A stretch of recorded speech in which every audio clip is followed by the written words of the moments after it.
Okay, this is chapter 4, mechanics. Quiz, 35 questions. We'll go through this pretty fast. Which of the following produce no work? The thrust that is taking off, obviously wrong. It does produce work. Friction acting on a box sliding down an inclined plane. Of course, it produces work because it's transferring energy. The work is the transfer of energy over a given distance, okay? Normal reaction on a particle moving along a horizontal plane. For something to do no work, W is equal to force times distance, right? For it to do no work, times cosine alpha. Okay, alpha being the angle between the force and the distance traveled. Okay, if this distance is 0, then work is 0. That's what you should know. Normal reaction on a particle moving along a horizontal plane. Normal reaction doesn't cause any movement, so there's 0 movement, so no work. Centripetal force on a particle moving in a uniform circle. It's moving in a uniform circle. For this is F. Sorry, this is force delta x. Okay, so displacement, not d. D is the old formula. Delta x. In a uniform circle, you come like this. Like this. You're coming back to where you start, so displacement is 0. Okay? Gravitational force on a block in free fall. No, it's pushing it down, it's moving. Okay? If there's movement, there's work. That involves displacement. Movement that actually involves displacement, huh? Not movement and coming back to the same position, then there's no work. A block is pulled across a lever force using a rope making an angle of 40 degrees. The tension in the string has a magnitude of 30 and the friction between the block is 10. The net work on the block over a displacement of 10 meters to the nearest integer. Work is equal to F delta X times cosine 180. Right? طيب عندك البlock هون. Okay? You have the rope is like this, 40 degrees, right? So this is the tension from the rope. That's actually really good skin. This tension can be resolved into Tx and Ty, okay? But I'm not gonna go there. Forget about the Tx, Ty, forget about it. But anyway, so you have, let's say the block is here, the tension is making 40 degrees. Okay, so this is tension. So what's the angle? The alpha. Why did I say 180? Cosine alpha. Alpha is 40 degrees. So the force is 40 degrees. Shoe force is 40 degrees. Sorry, the force is 30 newtons. 30 newtons over 10 meters. And then times cosine 40. Right? Fx cosine alpha or Ft cosine alpha. 300 times cosine 40. You get 229.8. But why is that wrong? Because they said we have friction. How do you find the work done by friction? Same rule. Force times delta x times cosine alpha. But for friction, this can always be substituted by -1. Because the angle between the object and friction is always 180 degrees because it's in the opposite direction. And cosine 180 is always -1. So W friction is equal negative Fd. Okay, let's just say, I'll stop calling it delta x, I'll say d because it's a bit easier for me. So work done by friction would be negative 10 times 10 meters, which is negative 100. So you subtract this by 100. So minus 100. And you get 129.8 to the nearest integer is 130. Question 3. A vase of Mars. What? Man, I'm so... Stop for a vase of mass 800 grams rests on a shelf 1.6 meters above the ground. What's the GPE? Okay, GPE is equal to mgh. The mass is 0.8. The height is 1.6. With the g is 9.8. So do it 0.8 times 1.6 times 9.8. You get 12.5 to 1 decimal place, right? Question 4. A block of mass 16 kilos slides uniformly at 0.8 meters per second down a rough inclined plane at 30 degrees with the horizontal. What's the kinetic energy? Ke is equal to half mv squared. Does it have anything to do with angle? No. Angle, they put it هيك بس to trick you. So you do 0.5 times the mass times 0.8 square and you should get 5.12. There you go. Question 5.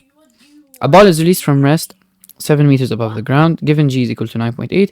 If the drag force is negligible, what's the ball's speed just as it's about to hit the ground? Any question like this, you use. I always write it like this. ME1 is equal to ME2.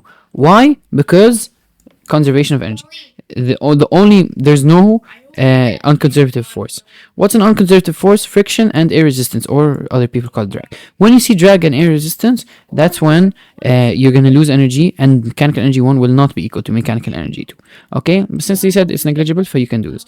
What's mechanical energy 1, mechanical energy 2? You always use this anytime you're throwing or sliding or launching or moving, any movement in general. What's mechanical energy? It's K plus U, right? Is equal to K2 plus U2. K is kinetic, U is potential. In this case, we're talking about gravitational. Why? Because we're above the ground. When do you add elastic energy? When you're with a spring. Okay. K1, it's released from rest, so it's 0. Because you know kinetic energy is half mv squared, right? Half mv squared. And you know GPE, Ug is equal to mgh, right? So if we're releasing it from rest, so velocity is 0, so K1 is 0. U1 is mgh, so since it has a height, it's 7 meters above, so the mass is m times g times h is equal. We're just gonna keep it as mgh right now. Okay, I always prefer writing down what you have, like formula letters, before substituting. After you cancel everything, that's when you substitute. Okay, kinetic energy 2, is it cancelled as 0? No, obviously, because we're moving now, we're about to hit the ground, so half mv2 squared. U2, we hit the ground, so the height is equal to 0, so that means U2 is equal 0, so you cancel. Now we're gonna solve this, but someone's gonna say, Tabalid, I don't have the mass, what do I do? You can just you can cancel out the m on both sides. Okay, we're trying to find v, so v2 squared is equal to, multiply by 2 on both sides to get rid of the half, and get 2gh, so v is equal to root 2gh, so it's root 7 times 2 times g, 9.8, and you get 11.7. Okay, do it on your calculator. Question 6. A motor consuming 600 kilojoules of energy does 150 kilojoules of work. What's the efficiency? Obviously, efficiency is work out over work in times 100, and you get 25. I'm not gonna waste my time. Question 7. A water pump lifts 4 kilograms of water up 1.5 meters every 5 seconds. What is the power of the pump? Power is equal to work over time. Okay, work is equal to force times distance times of obviously cosine alpha. Okay, it's lifting 4 kilograms of water up 1.5 meters every 5 seconds. So how much energy is it using? Forget about the cosine. For the power, let's forget about it for now. How much is the energy we're using? The work is force times distance. The force you're overcoming is actually the weight, and W is equal to, enter you're overcoming this weight, which is equal to mg. So the force is actually just mg, and the distance is the height you're going up, so 1.5 meters. So you could just say the height. So anytime you're lifting something up, instead of saying work, you can actually just say U gravitation, because that's the energy you're using. Okay, you just have to overcome the gravitational potential energy. Anyway. So the work is the force times distance, and in this case, the force is weight, so mg, and the distance is actually the height traveled. So the mass is 4 times the g, which is 9.8, times the height, which is 1.5 meters. Okay, over time, which is 5 seconds. You do it on your calculator, and you should get 11.8. Let's do it. 4 times 9.8 times 1.5 divided by 5. 11.8, right? Label each force as dissipative or conservative. Okay, dissipative, yeah, not conservative. Friction, أكيد dissipative. Electrostatic force, every force is conservative except the forces that cause energy loss, like friction and air resistance. These are the two you need to know. Okay. Question 9. Which of the following are dissipative forces? Yeah, these two. I'm telling you, these are the only dissipative forces. Okay. Question 10. A force does no work on a body if the angle between the force and the resulting displacement is what? Obviously 90. Because work is equal to F times D times cosine 90. As the cosine alpha. Okay.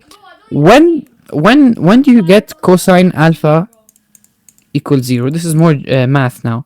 When does cosine alpha equal 0? Obviously when alpha is equal to 90 degrees or alpha is equal to 270 degrees.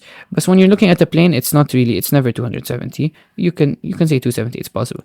Because for those who don't know, I'll explain this in math later. The unit circle you know, cosine is equal to x. When do you have cosine? When is x 0 on the unit circle? At this point and at this point, right? And what's the angle over here? 90 degrees. What's the angle over here? 270 degrees. This is math later. I'll explain that when we have math CA later next week.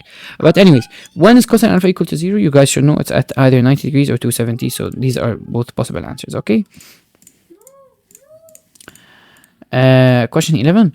A particle initially at rest is pulled by a force F equals 10 newtons until it reaches the speed of 20 meters per second. The mass of the particle is 500 grams.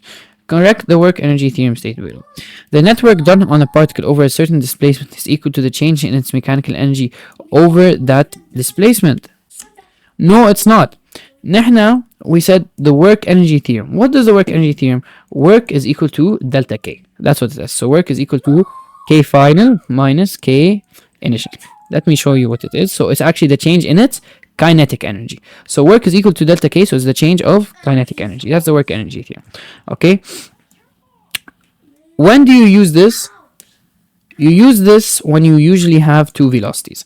Okay, like here we start at rest, so v equals 0, and we end at v equals 20.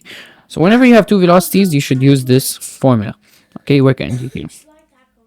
Anyway, so what's the final kinetic energy of the particle? If it reaches a speed of 20 and the mass is 500, K is equal to half mv squared. So you're going to do half times mass, which is 0.5 in kilograms, times 20 squared. And yes, of course, you're going to get 400 divided by 4 is 100, yes. The displacement of the particle is how much? Remember, displacement, you need distance. In work and kinetic energy and all this, what's the only formula that has distance? It's work is equal to force times distance. And we know work is also equal to delta K.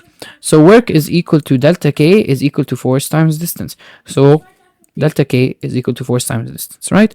So anytime you see displacement of the particle and you know how much energy, you can just equate what the energy you have to force times distance. Okay, because it's energy. Work is actually the same thing as energy. Kinetic energy, potential energy, these are all just forms of work. Okay, so delta K equals force times distance. The change in kinetic energy is 100. Someone's gonna say, why? Look, delta K is K final minus K initial. We started at rest, so V initial is equal to 0. So K initial is 0. Why? Because K is half mv squared. What's 0 times half m? Obviously 0. So K initial gets cancelled. So delta K is actually just K final in this case and 100. So 100 is equal to the force 10 times the distance. And obviously when you divide, you're going to get D is equal to 10 meters. Okay. Question 12. A train of mass 15,000 kilograms is moving in a straight line on a horizontal plane. The speed of the train is reduced from 20 to 10 meters, 20 meters second over 10 meters second, over the distance of 500 meters per second. So we can see some V initial, we have V final over here. Okay, these always help. We have the mass also, 15,000 kilograms, over the distance of 500 meters. So over here, we actually have delta x or d is equal to 500 meters. Okay, so assume that the resistive force is constant. So we have a resistive force and take g is equal to 10 meters per second squared. Obviously, you have a resistance force because you reduced speed, right? What's the magnitude of the work done by friction to reduce the train's speed? The work done by friction, we said it's always negative Fd. You can do Fd times cosine 180, but it's the same as negative Fd. For friction, this is always correct. You can take it as a rule if you want. Okay? Work done by friction is negative Fd, right? As usual. So what's the force done by friction?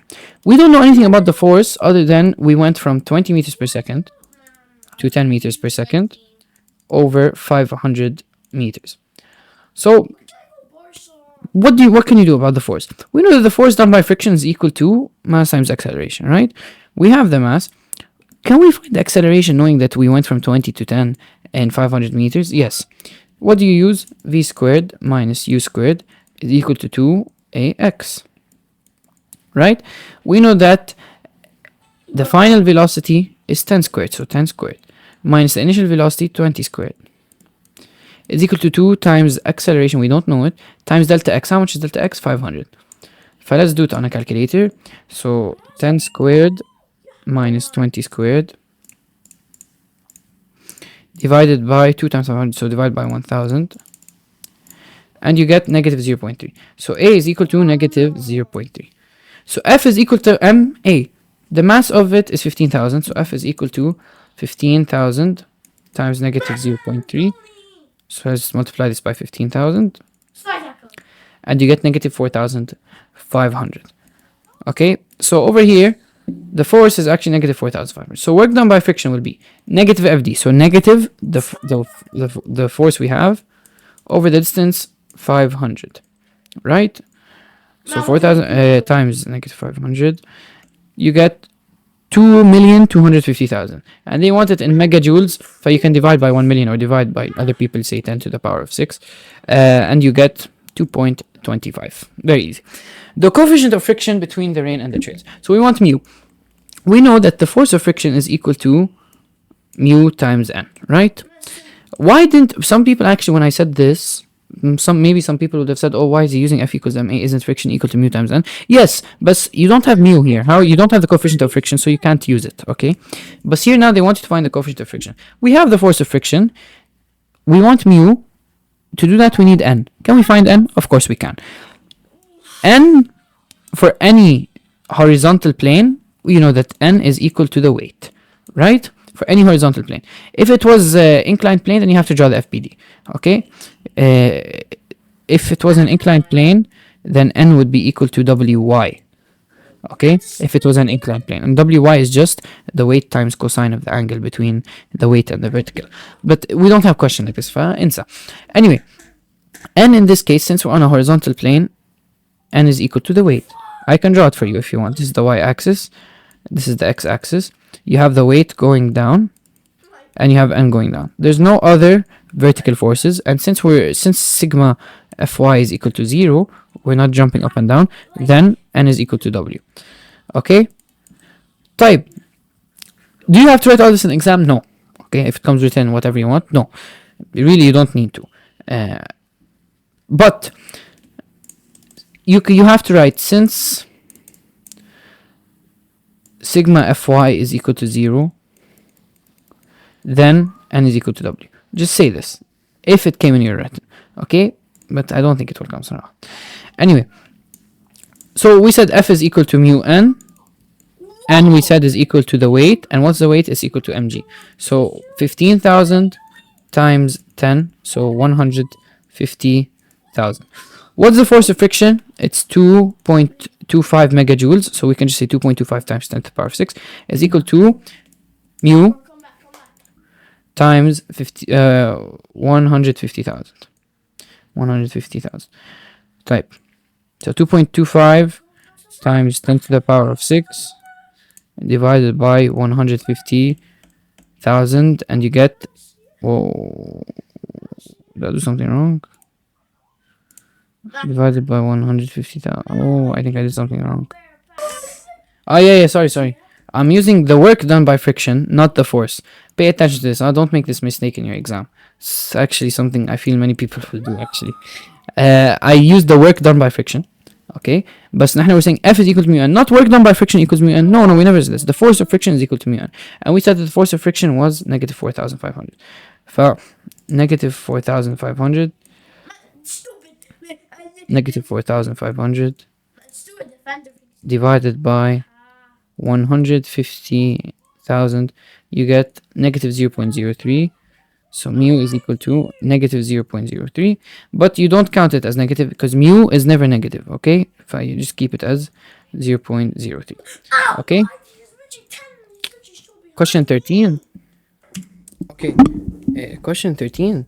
A 3 kilogram block is accelerated from rest, by a force of 10 newtons, making an angle of 45 degrees with a frictionless surface as shown below. The block moves to a distance of 15 meters, and then you want the work done by everything. Okay, the work done by the normal reaction. Always normal reaction is 0 joules, right? Because it doesn't cause any movement. The normal reaction and the weight, they cause 0 work because they cause no movement. It's on a horizontal flat surface, so it's not going to move up or down, right? So 0 joules. The work done by the weight, also 0 joules, for the same reason as part A. The work done by the force F. Okay. The work done is equal to F d cosine alpha.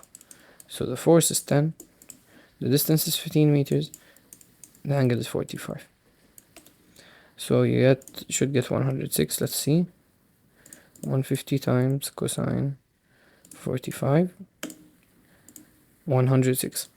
The network, am I talking? Yeah. The network done on the block, obviously just add them all up, 106. Question 14. A box is pulled across a floor by a rope making 37 degrees. The tension is 80 and the box is displaced 1.5. What's the work? Again, simple application of work formula. FD cosine alpha. So 80 times 1.5 cosine 37. 80 times 1.5 times cosine 37. 96, right?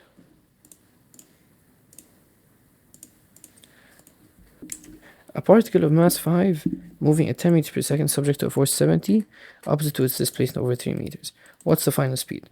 When you have initial velocity, final velocity, always think change in kinetic energy, right? So we know work, you're also moving through a distance with a force. So we actually have a force, we have a distance, so you actually have the work, and you have change in velocity, so you have change in kinetic energy. So anytime you see change in work, change in kinetic energy, and your work is equal to delta K, the work energy theorem, right? So work is equal to Kf minus Ki, as the rule.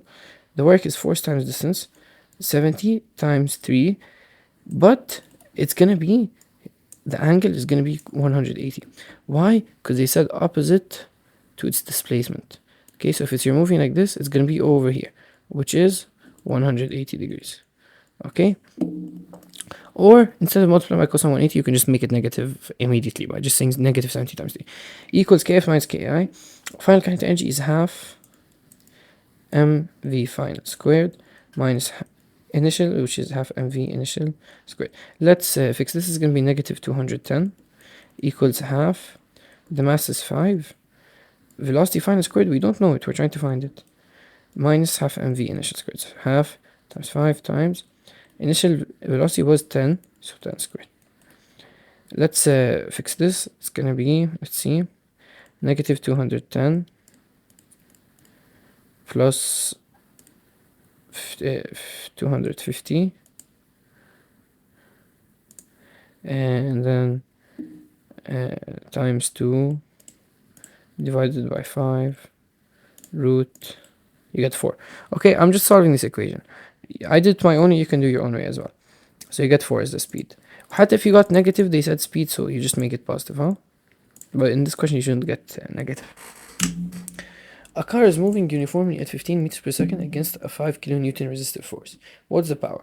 You know, power is work divided by time, or power is equal to force times velocity. Okay, so the force is 5,000.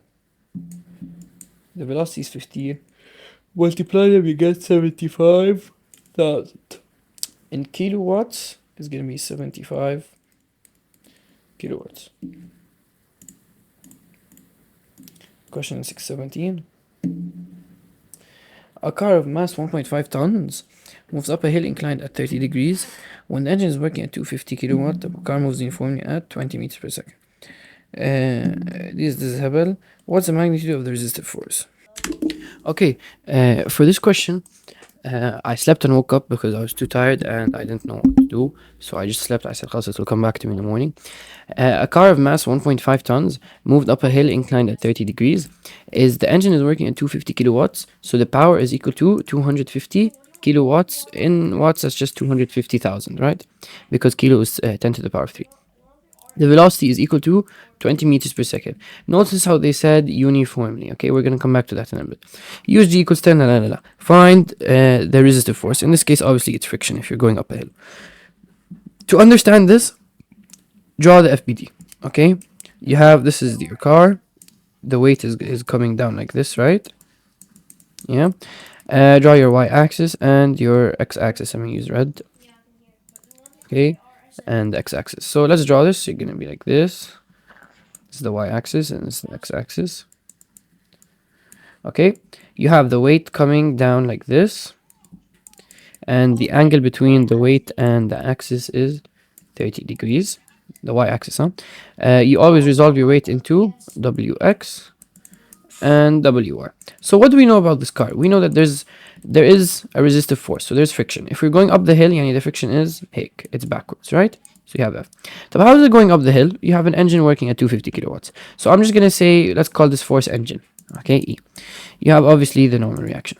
So هيك بيكون رسمت ال FBD, very easy, not that hard. What do we know? Okay, we're trying to find the friction. So we're talking about the forces on the x-axis, the horizontal forces, right? So sigma fx, right, equals what? Is it ma or 0? How do you know? They said uniformly at 20 meters per second. If you're moving at a constant velocity, that means there's no acceleration. So that means sigma fx is equal to 0. Okay, very simple. We know this from before. Okay, so until you have all these forces, you need to find the friction force. Do we have the engine force? Not given to us, but can you find it? Yes, you can. When you have power and velocity, you guys know P is equal to F times V. So F is just going to be equal to the power divided by the velocity, so 250,000 divided by the velocity, which is 20 meters per second, and you're going to get 12,500 newtons. Okay, so we know sigma fx equals 0, so this is 12,500. We know wx, you guys know wx is just mg sine alpha, right? And friction, we can find it. Let's see, sigma fx equals 0. That means E, what's on the right, is equal to what's on the left. That's what I do. But some people, they do E minus wx minus f equals 0. I don't care. You could do whatever you want. So E is equal to wx plus f. What's on the right is equal to what's on the left. Okay, E, we said, is 12,500. We found it up. Is equal to wx is, we know, is equal to mg sine alpha plus friction. What are we trying to find? We're trying to find this friction. Why am I doing all this? When you're trying to find a force, a specific force, really draw the FBD. Okay, when you have something like this up on an incline, working at this, okay, whatever, draw the FBD. It helps a lot. Okay, so 12,500 equals mg sine alpha. Let's continue solving this. The mass is 1.5 tons. Remember, in physics, the SI unit of mass is not grams, it's kilograms. I made this mistake. That's why I was getting the wrong answer, because I was converting tons to grams and I was multiplying by 10 to the power of 6. I was multiplying by 1 million. But remember, in physics, it's kilograms. That's the unit of mass. So 1.5 tons is just 1.5 times 10 to the power of 3 kilograms. Okay, so 1.5 times 10 to the power of 3 times g, which is 10, times sine alpha, which is sine 30. So they gave it to us half. You can do it on your calculator as sine 30. It doesn't matter until you're using a calculator. Plus f. How do we find f? Obviously, we do this, and we subtract by this, right? We just take it to the other side. So we subtract 12,500 by this, right? So let's do it. I did it over here, and I got 5,000. So the magnitude of the friction will be how much? 5,000, which in kilonewtons is 5. Question 18. A force is exerted, oh my god, along the x-axis on a body of mass 1.4 kilograms initially at rest. The force position graph is shown below. What's the work done by the force? If you have a variable force, the work is always the area under the graph. Okay, so let's find this one here. The area of here, what are people gonna do? I know what they're gonna do. They're gonna find the area of this rectangle over here, which is completely wrong. Okay, you're not allowed to do this. Anytime you switch from positive to negative, you solve it by yourself until you're finding the area between the graph and the x-axis, not the graph and whatever this is. This is just an imaginary line drawn to trick you. Okay, so you find the area always between the graph and the x-axis. Okay, so let's see. The area of this rectangle would be the length of it is 4, the width is 6, so it's equal to 24. Okay, then this triangle over here, it's going to be, the base of it is 6 minus 4, so 2, because a triangle is base height over 2. Please, if you get it in a written part for some reason, I don't think they're going to get this in a written. Written should be past papers. But anyway, if you ever see this in a written part where you have to find area, please write the formula you're using for the area: base times height over 2. The other one was length times width. If it's a trapezoid, it's b1 plus b2 over 2 times height. You have to write that because sometimes they deduct marks for it, okay? In the first periodic for mechanics, they deduct it for us. Anyway, so base times height over 2, so 6 minus 4 is 2, that's the base. The height is 6 over 2. Obviously, this can just cancel. You're going to get 6. Okay, and then we're not done. We still have this area here. So, again, it's a triangle. The base is 7 minus 6. It's 1 times the height, which is negative 2 over 2, which is negative 1. Okay, so add these all up. Remember, area, it can be negative, even if you're working here. This isn't literally the area. We're not finding the literal area. We're trying to find the شو اسمه, we're trying to find the work, okay? So when you go negative, because work is a vector, you add the negative, you add it as a negative. We're not doing like math when you area under a graph. If you get a negative answer, you add it, you make it positive and then add it. No. For physics, it's different than mechanics. So 24 plus 6 minus 1 is obviously 29. The speed of the body after it has moved through 7 meters is how much? For this part, it's a bit tricky. It took me a few seconds to think about it. It took me a good minute. You want the speed after 7 meters, okay? So basically, you need to use UARM equations, okay? Because you started at rest, so we start at rest, you did some work, and you're ending up at a velocity. So since we have a change in velocity, it's v acceleration, you're moving through a distance. Anytime you see this, find the velocity or find the acceleration, and you don't really have much, you need to use UARM equations. Since I'm working with distance and change in velocity, and supposedly I should find the acceleration, I'm going to use this v squared minus u squared equals 2ax. Before I show you the formula, let's actually see what we can find, okay? Since we have the work over the distance, we can find the force. Work is equal to force times distance. So force is just going to be equal to work divided by the distance. So 29 divided by 7. That's the force. So, knowing the force, knowing the mass, can we find acceleration? Yes, F is equal to ma. So 29 over 7 is equal to the mass 1.4 times a. So the force would just be 29, as the acceleration would be 29 over 7 divided by 1.4. So 29 over 7 divided by 1.4. You get 145 over 49. So a is equal to 145 over 49. So we actually find the acceleration. We know that the initial velocity is 0, and the final velocity, we're trying to find it. So we have u, we have v, we want v, we have a, and we have x. So the only equation that doesn't have time is v squared minus u squared is equal to 2a delta x. Okay.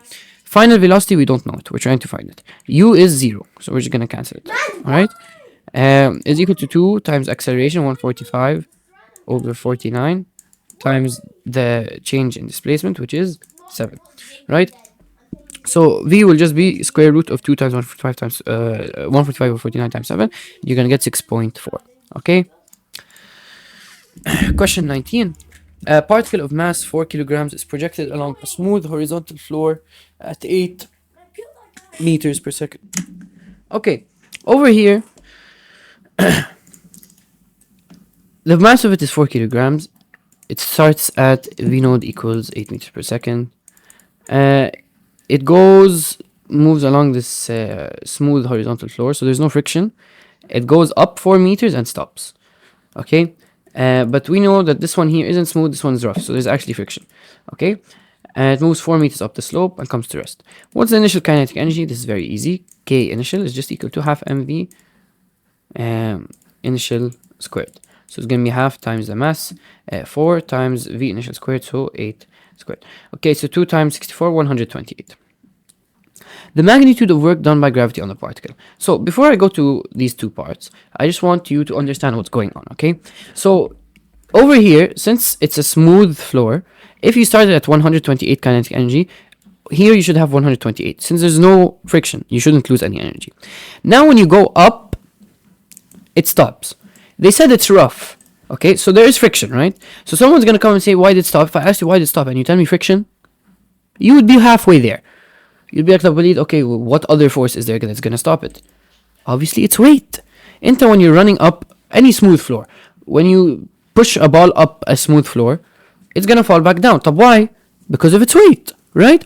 So over here, we have two factors that actually stop this block. One of them being friction, obviously, and the other is the weight, because the weight is coming like this at an angle, right? So it's going to have its wx component and its wy component, okay? So anyways, I'm not going to yap a lot. My point is, you have friction that slowed it down, so there's energy lost to friction, and there's the weight or gravity that did work also. First, they're asking what's the work done by gravity. What's the work done in general? It's force times distance. When you're talking about gravity, it's equal to negative mgh. Okay? This is in the case if the particle is going up, right? But if the particle ended up going down, then it's just mgh, right? Why do we call it negative mgh? Because you guys know for gravity, the force is the weight, which is mg, and the distance traveled, we can just call it the height, right? So that's why work done by gravity, we can just say mgh. Okay, you can use force times distance and just say the force is weight and d is the height. It doesn't matter. But my point is, I'm gonna use mgh. Okay, it's the same thing. Am I gonna use negative mgh? Yes. Why? Because I'm going up, the gravity is pulling me down, so it's opposite. طيب, okay. Now this is kind of the tricky part. So the work done by gravity is, we said it's negative mgh. Okay, the mass we know is 4. G is 10. But here's the problem. If you put h as 4, you're gonna get it wrong. طيب, you can say, why? They gave it to you 4 meters. Well, what do you mean? Okay, look over here. Is the height how much the hypotenuse of the triangle is, or is the height literally how high you are? It's how high you are, right? This is what my height is. This is h. How do I find h? You have an angle. H is the side opposite to it, and you have the hypotenuse, so you're just going to use sine 37 is equal to opposite over hypotenuse, and the opposite side is h, hypotenuse is 4, and it's sine 37. So the height is actually 4 sine 37. What's another way you can do this? Another way you can do this is, some people might do it like this, is they take their weight, they find over here. Let me show you. People would do this. Over here you have the weight is going to be vertically down, right? What people do is they use the original formula for work, which is FD cosine alpha, right? In this case, alpha is always the angle between the force and the displacement, and that, in this case it would be this angle over here. If this is 37, this angle over here is 53, because it's a right triangle, right? So what they do is they do the force, which is the weight, mg, that's the force.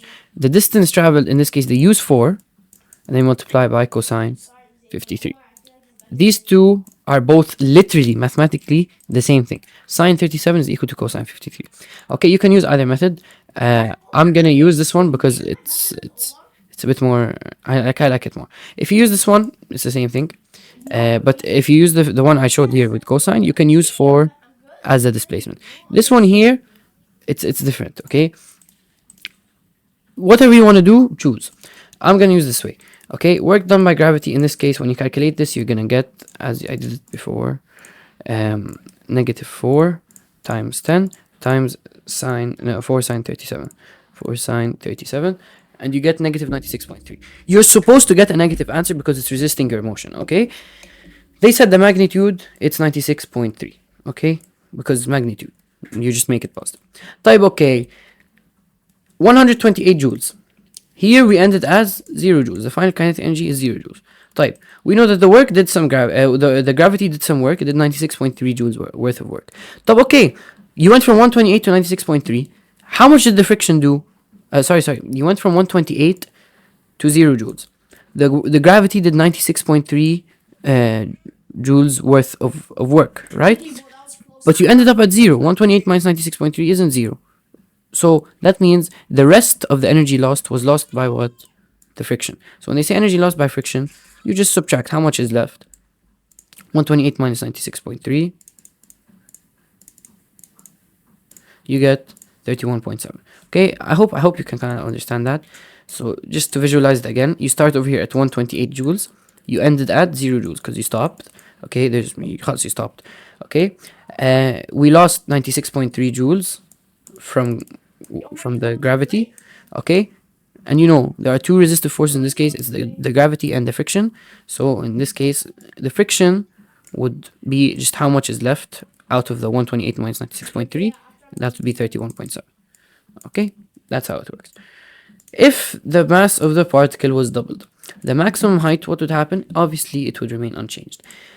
نحنا with height, يعني, where did we ever say that height depends on mass? Never, right? So someone's gonna come and say, and he's gonna say h is equal to work divided by mg. And okay, you're correct, but look here. If you want to be technical and smart like that, you're trying to be smart. Over here you have kinetic energy. You know that kinetic energy minus the work done by gravity minus the friction would be equal to 0. These all have mass inside of them. So if you factor out the mass from all of them, you can cancel it, and that way it doesn't depend on the mass. Okay, so if the mass of the particle was doubled, because this question always comes, if the mass was doubled, maximum height will not change. Okay, if the speed of the particle was doubled instead, the maximum height obtained would what? Increase, obviously, right? Because half mv squared.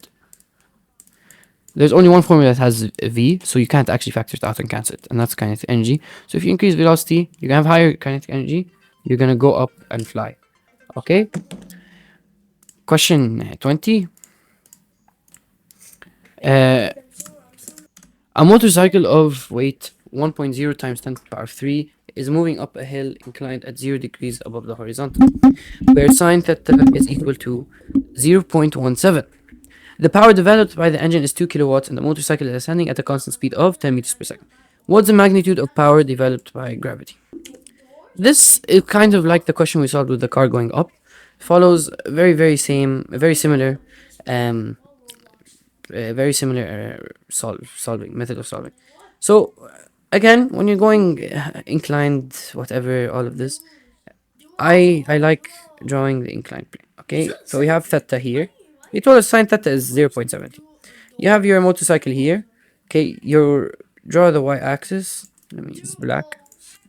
You draw the y-axis. You draw the x-axis. Okay, and you draw your weight. Obviously, over here you have theta. Okay.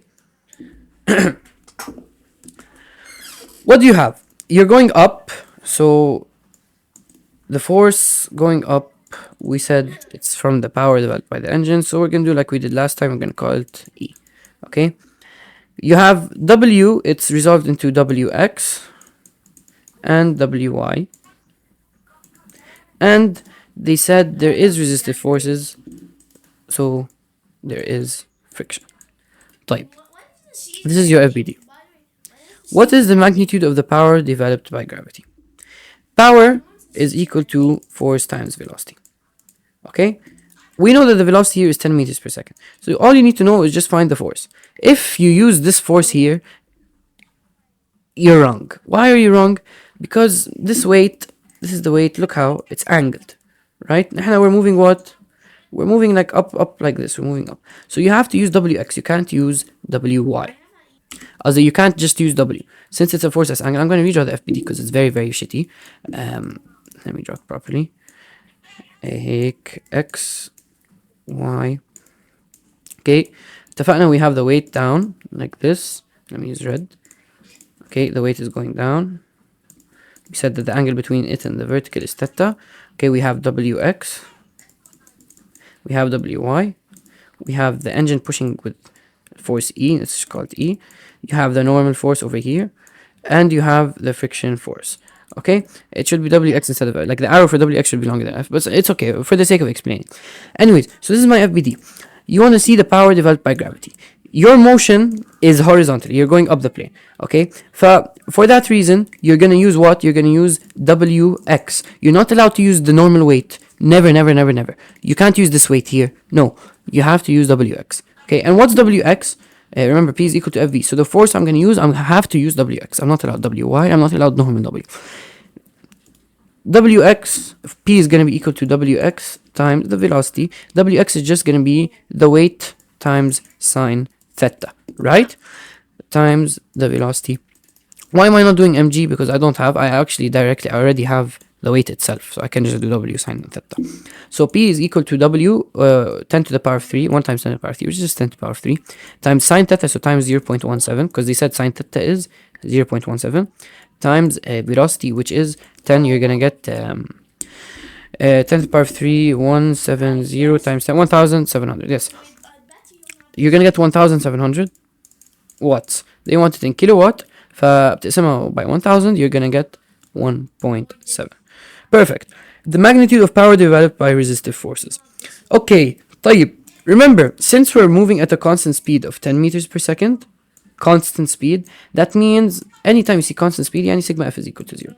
Okay, what does this mean? Okay, it means when you have sigma f equals 0, that means these forces cancel each other out and you're moving at a constant speed of 10 meters per second. If the forces cancel it out, that means also the powers cancel out. Why? Because power is equal to force times velocity, and they all have the same velocity, obviously the same object. So the forces are going to be the one, you can just cancel velocity on all sides. So the force here should cancel the force here. So since they cancel out, to find the power divided by the resistive force, you can just subtract the one by the engine by the one by gravity. Okay, so 2 minus 1.7, you're going to get 0.3 kilowatts. They're both kilowatts, so you can just subtract them without converting. And on some they want it in kilowatts. Type the magnitude of the resistive force. Now they want the force. Okay, you have the power by the resistive force, and you know that we're going at a velocity of 10. Okay, so you can just do P is equal to F times V. So force is equal to power divided by velocity. So it's going to be 0.3 kilowatts divided by 10. This is kilowatts. فبتغير, you make it 300 watts by multiplying by 1000. Okay, and you make it 300 divided by 10 is 30 newtons. طيب, what did we learn from this question and this question over here? Okay, we learned that when you're working with power questions, okay, and you have the FBD, power acts like a force. Okay, so you can cancel the power to the right by the power on the left. Okay, because this power is pushing you back, this power here is pushing you up. Okay, you can cancel them out like we did here, and you can add them, subtract power. Okay, please understand that power is equal to force times velocity. Okay, always. If you have power, you don't have to convert to force and then multiply and find the power again. No. You can easily find the power, because the velocity given to you is the same for all the forces, always. Okay, so understand, whenever you see a power question like this, okay, the velocity they give to you, you can use that for anything. Okay, and always draw an FBD so you can kind of understand. Since weight was going like this, you have to use, remember, for weight you're not allowed to use, or gravity, you're not allowed to use the actual force, you have to convert it to Wx. Since Wx is going like this, what's power? It's the force of Wx, let's just say Wx times the velocity, which is 10. It's so easy, so easy, really. It's just one equation. What's maybe the hard part you guys find is the FBD. After we find power divided by gravity, you know that they should cancel out because they're in opposite directions. So 2 minus 1.7, 0.3, easy. And then to find the force, F is equal to power divided by the velocity. The power we found is 300 divided by 10, 30. That's it. Okay, please don't, I'm taking a bit of extra time on it so you can kind of understand it. But anyway, a racing car of mass 1.5 times 10 to the power of 3 can accelerate from rest to 16 meters per second in 3 seconds. So we went from u is equal to 0 to v is equal to 16 in 3 seconds. The mass is 1.5 times 10 to the power of 3. The force exerted by the engine is increasing uniformly, as shown on the force displacement. What's the average power on the force? So over here, to find the average power, okay, power is equal to work divided by time. I was thinking power is equal to force times velocity, but you don't have, the velocity is changing. You're going from rest to 16. Since you have a changing velocity, it's like مش okay? But you can do work divided by time. Why am I using work divided by time? Also, what helped me conclude that I can use work divided by time, because I can find work. Anytime you see an FD graph, FX graph, force displacement, you guys know that the area of this will just be what would be the work. So how do you find the area? Someone's going to tell me, Walid, how am I going to find the area? I don't have the force or the distance stuff. Okay, you have a point. So there are many ways actually to find the work. I did it without using the graph right now. Since you don't have, you can actually figure out what the force is and what the distance is. But you can actually just use work is equal to force times distance. Okay, what's the force? Okay, what's the distance? We don't have any of them, but we know that it went from 0 to 16 in 3 seconds. Okay, don't we know if you have change in velocity over a certain time, doesn't that mean you have acceleration? Isn't it delta v over t, right? So you can use F equals ma to find the force. So the force is equal to the mass, 1.5 times 10 to the power of 3, times acceleration. What's my acceleration? Let's find it up here. Delta v over t, we went from 0 to 16, so 16 minus 0 over the time 3, so you just keep it as 16 over 3. So the force is 1.5 times 10 to the power of 3 times 16 over 3, which is 8,000 if you do it on a calculator. So work is equal to the force times the distance. What's the distance? Let's see here. We went from 0 to 16 in 3 seconds. You have so many formulas you can use. You can use this formula, u plus v over 2 times t. You can use x is equal to half at squared. You can use v squared minus u squared is equal to 2ax. Whatever you want, okay? Any one of them. plug in what you have. We have A, we have T, we have V, we have U. You can use anything. I'll use this one, it's a bit easier. Okay, x is equal to half AT squared. So 0.5 times 16 over 3 times T squared, so 3 squared, you get 24. So 8,000 times 24. Okay, so you do 8,000 times 24, that's the work. Let's do times 8,000. You get 192,000. So power is going to be equal to 192,000 divided by 3, and that's going to be 64,000. In kilowatts, you divide by 1,000, you're going to get 64. Perfect. The force exerted by the engine when the car has reached a speed of 16 meters per second is 4 kilonewtons. So they gave us that the force over here at the end, it's 4 kilonewtons. طيب. The distance the racing car covers while accelerating is df equals what? طيب, okay. So, if you put distance final here as 24, it's going to be wrong. Why? Because the distance you traveled, the 24 meters, this is in the acceleration phase. So, it's kind of like, how can I say it? It's, how do I say this one? Yeah. نحن we got, earlier we got the force as 8,000, which is 8 kilonewtons, and the distance as 24. So they're saying when you reach 16 meters per second, the force, they decreased it. It's now 4 kilonewtons. Okay, so after it reached 16 meters per second, it's now 4 kilonewtons, the force. Now, obviously, since you still have a force, there's still going to be more acceleration. So they're saying, okay, what's the distance the race car covers now while accelerating? Okay, here's what you can do. You want df. Since we have a graph, I was kind of thinking of what do I have now? Okay, they gave me velocity and they gave me a force. Okay, you see velocity and force. The first thing you do, even if you might not use it, just write down P is equal to FV, right? We know also P is equal to work divided by time. And we know also, if you find the area of this graph, it's Fx graph, it's going to be equal to the work. Work is equal to the area, which is base times height over 2, right? It's a triangle. So I think we can work with this a bit, okay? What's power? It's equal to force times velocity, so 16 times 4,000, which is equal to 64,000. We know power is equal to work divided by time. So can we find work? Of course we can. It's going to be the power times time. So work is equal to power times time. So 64,000 times 3, which is, I think it was 192,000. 1,000 times 3, 192,000. طيب, you're done with your work.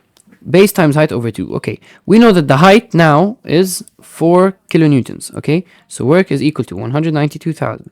Is equal to, the base is what we're trying to find. We're trying to find this df, right? So df, let's just call it base, times the height, which is what? 4,000. Why 4,000? Because they said F max is 4 kilonewtons over 2. How do we solve this? Multiply by 2, divided by 4,000, you get 96 meters. That's it. So you get B is equal to 96. The base df is 96. Question 22. The resistance to the motion of a scooter of mass 150 kilograms at all time is given by R. The resistance is equal to 4 times velocity. Okay, where V is the speed of the scooter in meters per second. The power exerted by the scooter's engine is 2.5 kilowatts, and the scooter maintains constant speed along a level road. Take G is equal to 10 meters per second squared. What is the speed of the scooter? Okay, so they told us the power is equal to 2.5 kilowatts. And remember, when you're working at a constant speed, you're working with power. If you draw the FPD just so you can help understand it, مش انت you have the engine force and you always have the resistance force. Since you're moving at a constant speed, the resistance force is equal to the engine force, and that means that the power for the resistance is equal to the power by the engine, always. Okay, so they gave us that the resistance force is actually equal to 4 volts. We know that power, 4 volts, 4V. We know power is equal to force times velocity. So this 2,500 watts is equal to the force times velocity, okay? For the resistance force, Remember, for the resistance, it's always equal to the engine. Unless you're accelerating, that's a different story. It's not for our level. Okay, 2,500 is equal to force times velocity. طيب, what's the force of the resistance? We know it's 4V. So 2,500 is equal to 4V times V. So isn't that just the same as saying 2,500 is equal to 4V squared? Because they said V is the speed, you can actually use it as, and they put it V for a reason, because they know you're going to multiply it by this. Okay, they said V is the speed. So 4V, so the force here is equal to 4V. They said the force. Okay, the resistance force is R equals 4 volts. So force is equal to 4 volts. Why am I saying volts? Force is equal to 4V.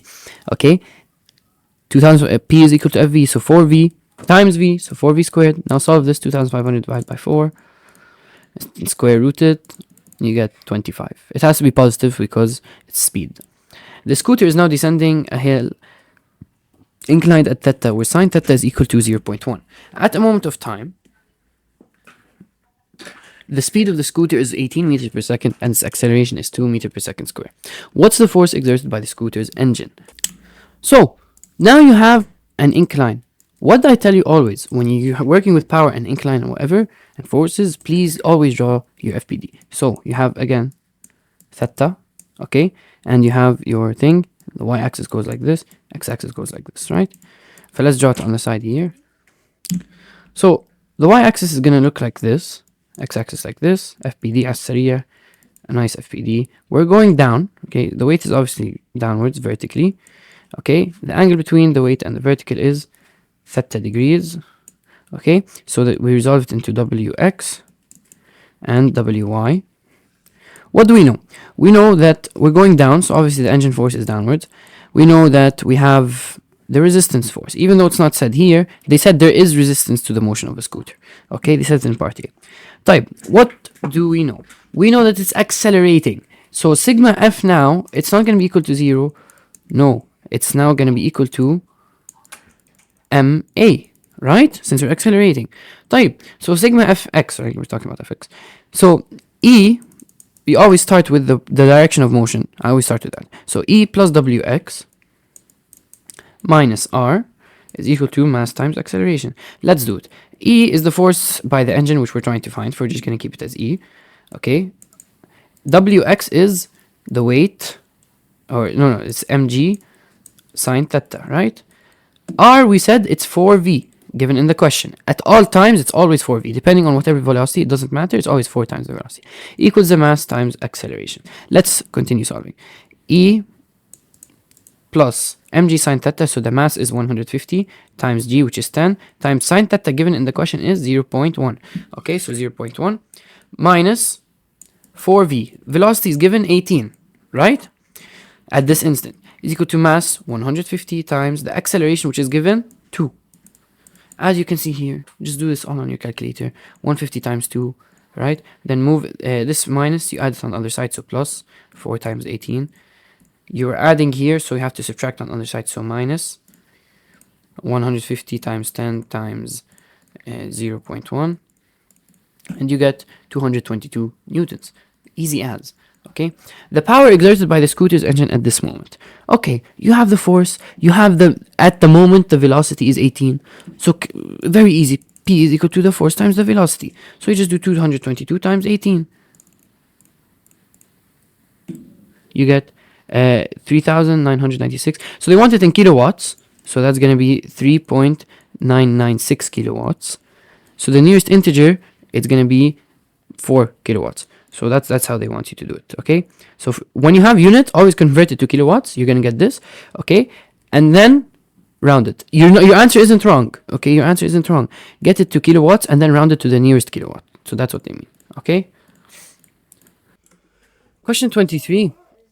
A particle whose velocity vector is given by v is equal to 2i plus 3j is subject to a net force F. What is the power exerted by the force? P is equal to the force times the velocity, right? So you just multiply the velocity times the force. So force is negative 3i plus 8j, right? The velocity is 2i plus 3j, right? They're vectors. How do you multiply vectors? You multiply the x components and then the y components and add them up, right? So you're going to do negative 3 times 2 plus 8 times 3. So you're going to get negative 6 plus 24, which is 18. Okay, so the power is 18 watts. What is the cosine of the angle between F and V? Remember that the vector product is equal to the vector product, let's just say, how can I write the product? I can say the product, you guys know that the product also has another formula, which is magnitude of, we're talking about V and F, so magnitude of V times magnitude of F times cosine alpha. Remember this? So if you ever want to know the angle between them, you can just do this. Cosine of the angle is equal to the product over the magnitudes times each other. Remember this formula from vector chapter, right? So the product is 18. What's the magnitude of v? It's radical 3 squared plus 8 squared, right? Well, you guys remember how to find magnitude, right? This vector's square root of the x squared plus y squared. Remember, radical 2 squared plus 3 squared, which is just radical 13, right?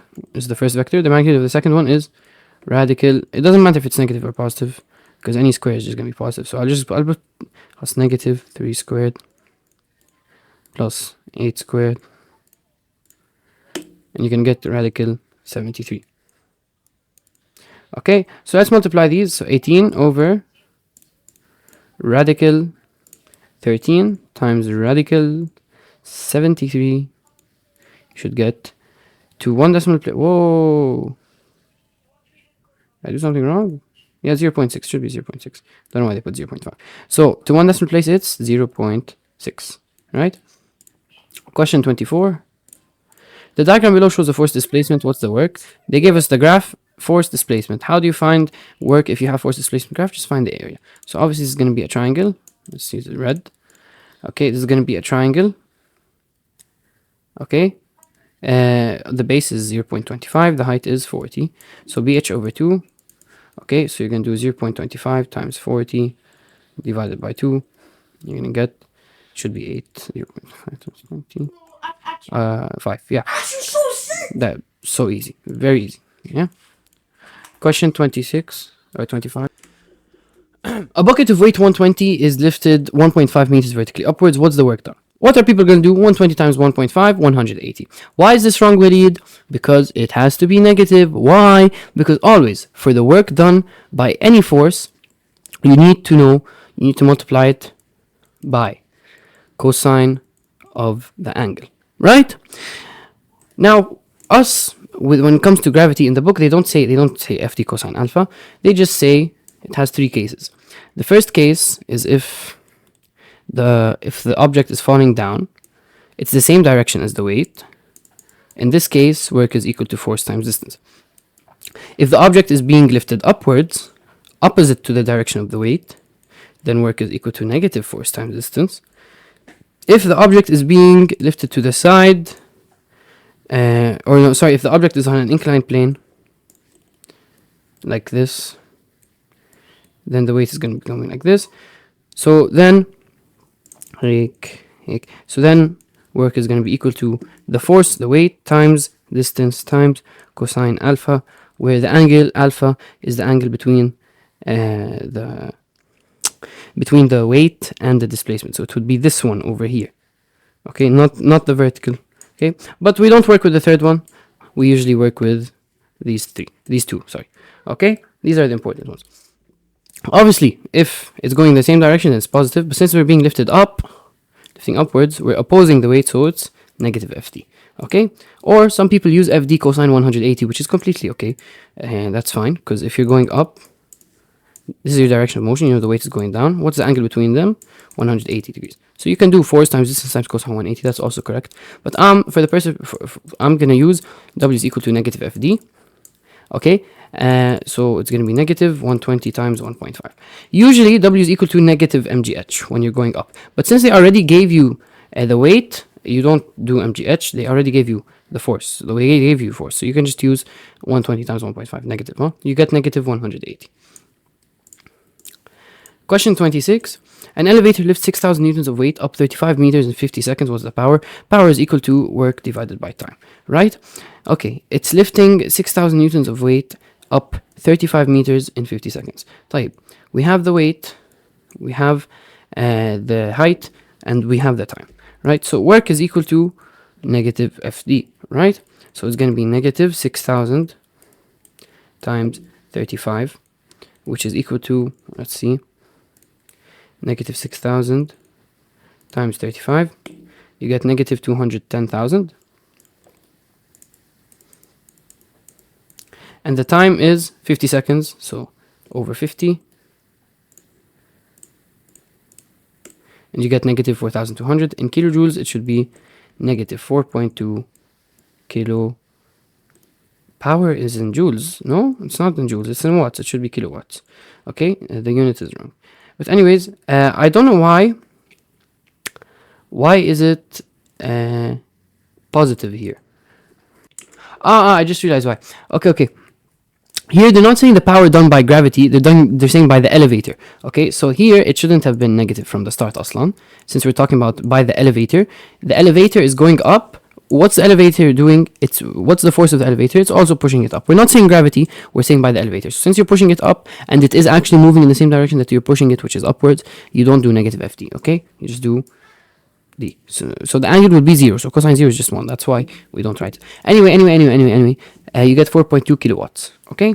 The unit is wrong here. It should be joules. I don't know why they put... the unit is wrong. It should be watts, not joules. Okay?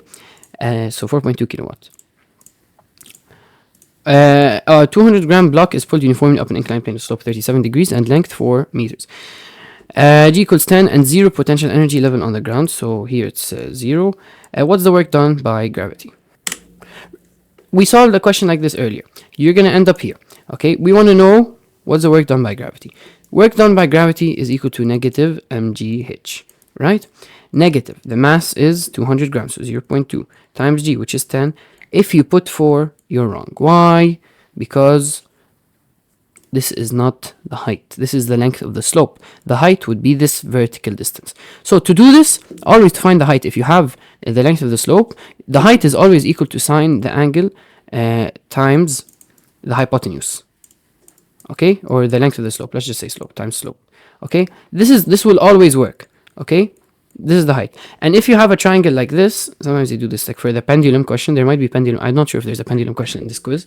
If you have a pendulum, it kind of looks like this. So you have over here, this is the bob, okay? And then when it goes, it hangs to the side. And you want to know how much this distance is.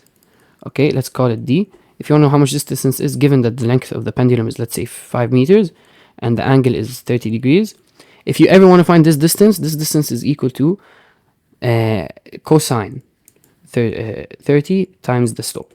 Okay, so if you want the horizontal distance, you multiply cosine of the angle by the hypotenuse. If you want the vertical distance, you multiply sine of the angle by the hypotenuse. Okay, this will work for all cases.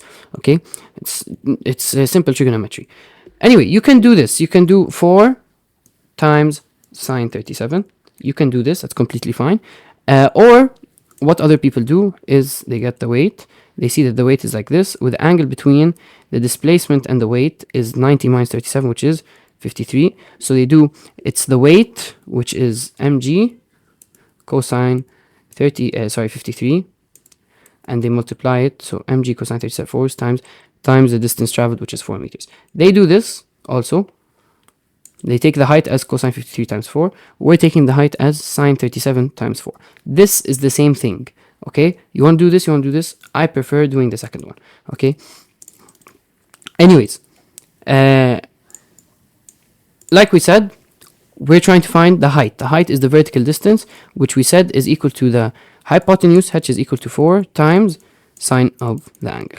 Okay, so when we do this on our calculator, we get 0.2 times 10 times negative 4 times sine 37, and you get negative 4.8 joules. So the first point, easy. What is the change in potential energy of the block? Okay, they said that on the ground, the potential energy was 0. Okay, up here, we found that the work done is negative 4.8 joules. Isn't mgh also the same thing as potential energy, gravitational potential energy? Yes, right? Yeah, I'm pretty sure you all know that. Gravitational potential energy, kinetic energy, and work. Work is the sum. Work is any energy, any change in energy. Okay, any energy done over a distance is work. So whenever you're changing potential energy, if you're starting from 0 and you apply 4.8 joules of work, that means you changed whatever energy you have by 4.8 joules. That's to understand. How do you solve a question like this? You take how much change in potential energy, U, change in U, is equal to U2 minus U1. Up here, we found mgh is equal to 4.8 joules. Right? 4.8. Why is it not negative? mgh is, we're above. We're taking the ground as the reference point, right? We're starting at 0 here. You're going up. Why is it not negative? Because the what do you call it? For gravitational potential energy, if you're above, then it's just normal. You know, U gravitation is equal to mgh. When is it negative? If you're below the reference point. If you're below, right?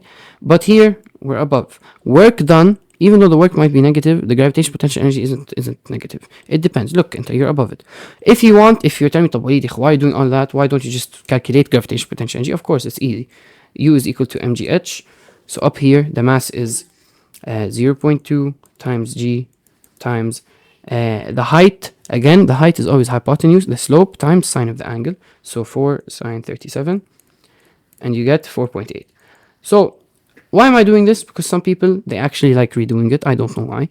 But for me, if you start at 0, you go, you do 4.8 joules of work, that means at the end you're going to end with 4.8 joules of potential energy. That's simple as that. So U2 minus U1, so U2 we said is 4.8 minus, we start at 0, so 4.8. That's it. The same block is now left to roll back to the ground. What's the work done by gravity in this process? So انت هلا you're here and you're going back to the ground. طيب okay, أكيد the work done by gravity in this case will be the same as the work done to take it up. You're gonna tell me, طب وليد, why is it positive this time? Because the gravity pulls you down. Is هلا you're rolling down, you're now moving in the same direction. You're moving in the same direction as the force. So then the work would be positive. So why up it was negative?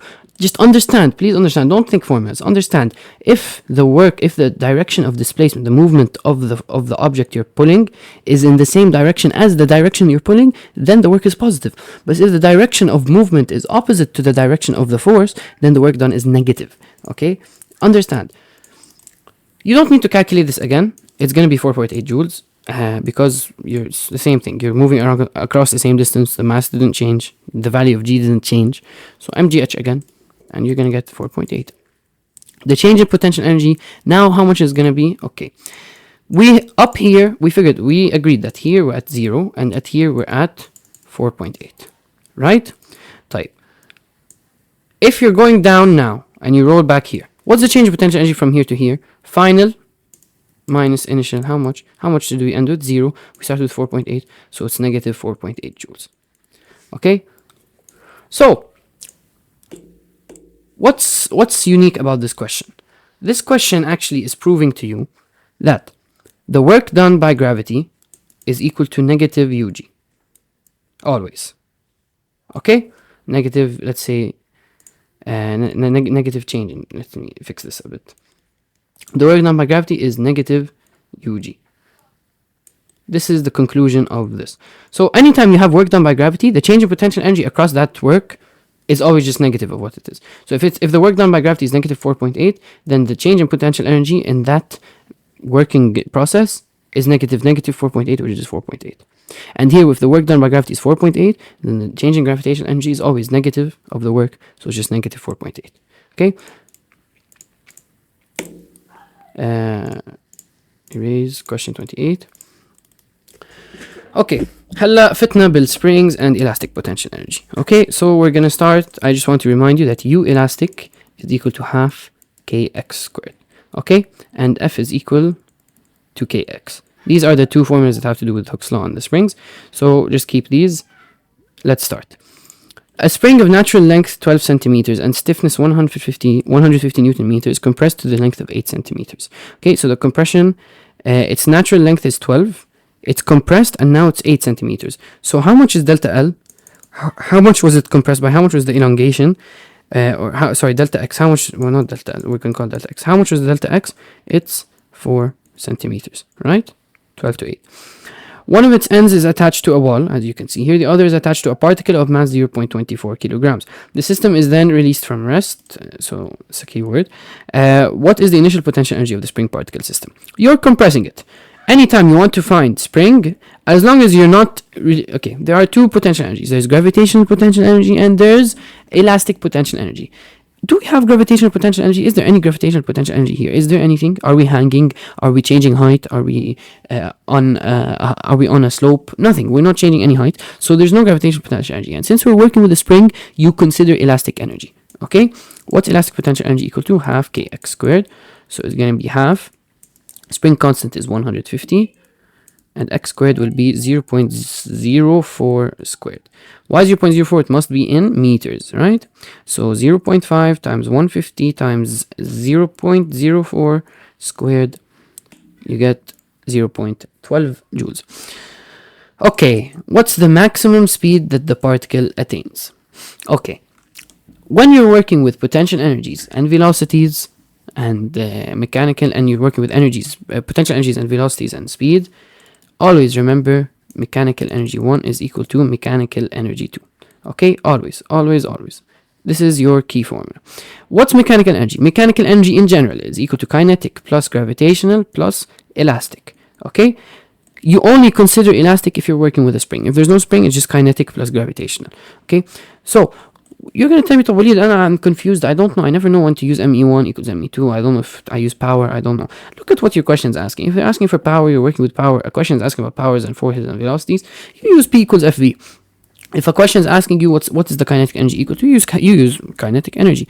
But if a question is asking you about potential energy and then it says, subhanAllah, it changes to speed, or they say anything to do with speed. If any question has potential energy and speed in the same question, that means you're working with mechanical energies, okay? Because the only thing that relates mechanical energies, the only thing that relates potential energies with speeds is a mechanical energy, because kinetic energy is half mv squared, and gravitational potential energy is, well, the potential energy. So anytime you see potential energy and speeds in the same question, or elastic energy, or stuff like this, you use ME1 is equal to ME2. That's the only way you can relate speed to energies, okay? Potential energies. Type. Let's start. So K1 plus UG1 plus U elastic 1 is equal to K2 plus UG2 plus U elastic 2. Okay. Let's see. We're starting from rest, so obviously K1 is 0. We don't have any gravitational potential energy since we're not changing height, so we can cancel it off both sides. Okay, in the second phase, we're not touching the spring, we're released from the spring, so there's no more elongation, so there's no elastic energy. So we're going to be left with U elastic 1 is equal to K2, so 0.12 is U elastic 1, K2 is equal to half mv squared, right? So let's solve this. We know that the mass is 0.24 kilograms. So 0.12 is equal to is equal to half times the mass 0.24 times v squared. Let's do it. 0.12 divided by simplify this. 0.12 divided by 0.24. You're gonna get half, and then multiply by half to get to the half. Just solve this equation. You guys have all your own way of solving an equation. Anyway, you're gonna get v is equal to 1.0 meter per second.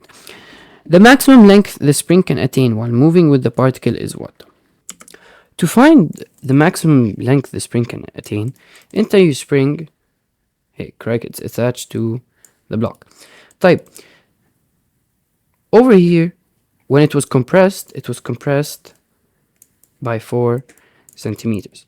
Okay, you compressed it. This is the original way. You compressed it 4, and then after compression, it returns to its original length and extends, obviously, a few centimeters, and that's when the box leaves. This few centimeters is actually equal to this. Okay, so enter the natural length was 12. It decreased now to become 8. Okay. It went back to 12, and it's not going to just let go of the block. It's going to move with the block because the block is stuck to it. Until a certain point, that's when the block leaves the spring. Always, always take it as a rule if you want. And I checked ChatGPT, and I checked it. If you're compressed by 4, remember delta x is 4 because we went from 12 to 8. That means when the spring is returning back to its original length, it's also going to elongate by the same amount of energy, okay, 4 centimeters. So since it was compressed by 12, it's going to extend it was compressed by 4, it's going to extend also by that same 4. Okay, so we compressed it to 8 centimeters. Okay, it's returning to its original length 12. Okay, and since it was compressed by 4 centimeters, the natural length is 12, right? This is the natural length. This was compressed by 4. That means when it extends, it's going to extend also by 4. So 12 plus 4 is just 16 centimeters. Okay. The work done by the spring as it expands from its minimum length to its maximum length is how much? It's very easy. Remember, the work is just the energy. Work is just equal to, it's the energy, right? It's like, think of work as the change in energy, right? How can I say this? The work is the energy applied to an object, right? From its minimum length, we said that the potential energy it had was 0.12. Then to its maximum length, it's extended. Its maximum length, it's 16 meters, right? 16 centimeters. So here's the thing. How can I explain this? The initial U elastic one was 0.12 joules. Now when it went to 16 centimeters, when it went to over here, it extended now. Okay, this is the original length. Okay, when it went to 16 centimeters, how much is the U elastic? Let's check it. U elastic is equal to half kx squared. Okay, so it's going to be equal to half 150 times, again, 0.04 squared, which is equal to 0.12. You're going to say, why you use 0.04? Because look, like I said earlier, if it's compressed by 4, that means when going to its maximum length, when it's returning to its maximum length and it extends, it's also going to extend by that same 4. So if you want, you can take it as a rule. U final in this case would be 0.12. How much did it change? Changed by 0. So if you want to take it as a rule, okay, the maximum length the spring can attain after being compressed is equal to the natural length plus how much it was initially compressed by. What's done at the start is equal to what's done at the end. Also, the work done to go from its minimum length to its maximum length is always going to be 0. And I just proved it for you now. Why? Okay? That's it. So the work done is always, whenever you have change in potential energy, any change in potential energy is equal to the work done. Okay? That's how it works. So like, مثلا, if you're going from here to up here, the work done is equal to the change in gravitational potential energy, right? But remember, it's always negative because the work done is the weight. Anyway, you understand what I mean? Like, مثلا, work done going from here to here, it's the change in potential energy. The work done from going from here to here is again the change in potential energy. What's different? In this case it's gravitational, in this case it's elastic. Okay, also the work done from slowing down, from going from 7 meters per second to 5 meters per second, the work done is the change in kinetic energy. Okay, so any change in energy is actually equal to the work done. So the work is equal to delta energy. You can say that. Just so you can, I'm trying to explain in as many ways as possible so you can kind of understand really. Question 29. A 0.25 kilogram block is placed on a compressed spring held stationary by a thread on the left diagram, so over here. The compression of the spring is 5 centimeters and its stiffness is 12,000 Newton meters. The thread is then burned and the block displaces by a vertical distance h, right diagram. Take G is equal to 10 meters per second squared. What's the initial elastic potential energy of the block spring system? So let's see what we have here. We have a spring over here, it's compressed, and then they let go, and basically it went up, it flew up, and the block flew up here. So let's take a look at how does this work. We're taking the reference level over here, okay? U elastic is going to be equal to half kx squared, right? So it's going to be half times the spring constant, which is 1200, times x squared. The compression is 5 centimeters, so 0.05 meters, right? Very easy. Do this on our calculator, we should get 1.5. Let's take a look. So 0.5 times 1200 times 0.05.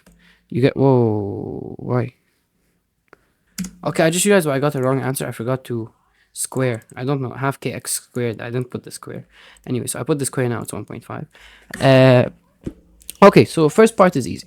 Then they said the maximum height h that the block attains is how much? Okay, this is where you need to use me1 is equal to me2.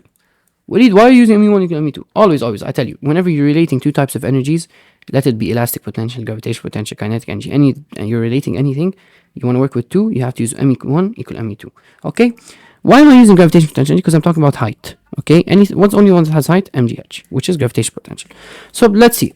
We're starting, let's write them down, and we'll start cancelling one by one. ug1 plus u elastic 1 equals k2 plus ug2 plus u elastic 2. K1 is cancelled because we're starting from rest. Obviously, we didn't say anything about any velocities. We're taking at specific points. Okay, some people here, they're going to cancel ug1 because you're going to say it's at 0 height. But if you look carefully, they said that the reference level is over here. So you do have a height. You're actually below the reference level, so we're not going to cancel UG2. U elastic 1 obviously is through UG2. Well, I don't know why I wrote UG2. Let me change this, fix it, put UG1. UG1. Okay. U elastic 1, obviously we have it and we found it in part A. UG2, we have it obviously because we're above, we're increasing by height. And U elastic 2 is 0 because خلاص, we're not with the spring anymore. طيب, UG1, how much is it? It's mgh plus U elastic 1, which we found is 1.5, right? Is equal to UG2, which is mgh2. Okay, let's see. mgh1, okay, let's ignore, instead of h, I'm going to call this, let's say x, okay? Because the h here is different than what the h I'm using here. Let's just call it x, okay? Also here, I'll use x. He could have used d. I don't know why he put h over here, because it's a bit confusing. Anyway, mgx1 plus 1.5 equals mgx2. Type x1, it's a spring. This here is its natural length, right? It was compressed down here. How much is this? How much was compressed by? 5 centimeters. So the height here is actually the so let's start substituting. The mass of it is 0.25. G is 10. The height here is negative 0.05. Why negative? Because you're below the reference level.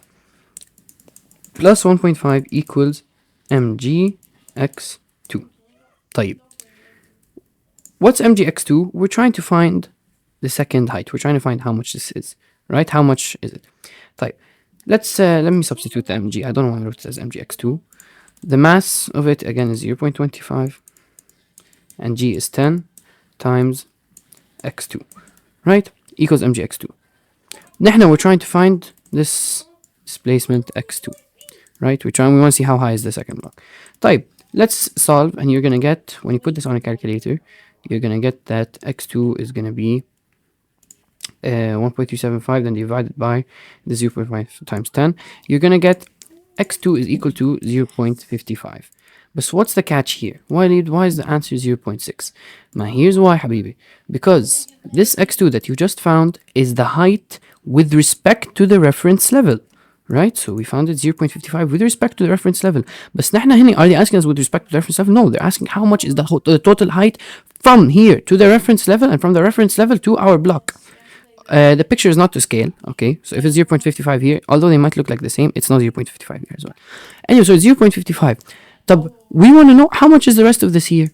Didn't we use that in the first part? Didn't we say that it was compressed? Didn't we say that this was 0.05? Right? We said it was compressed, right? Isn't this how much the spring was compressed by? 0.05.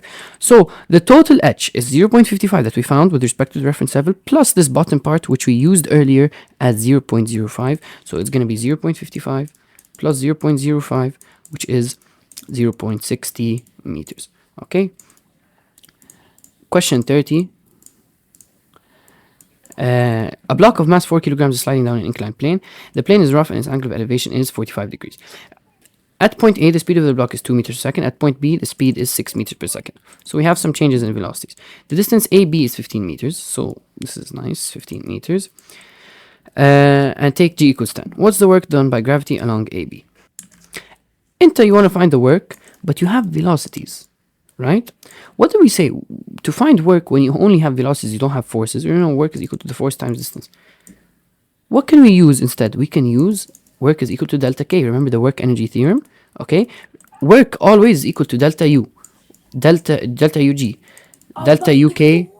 Delta K and delta U.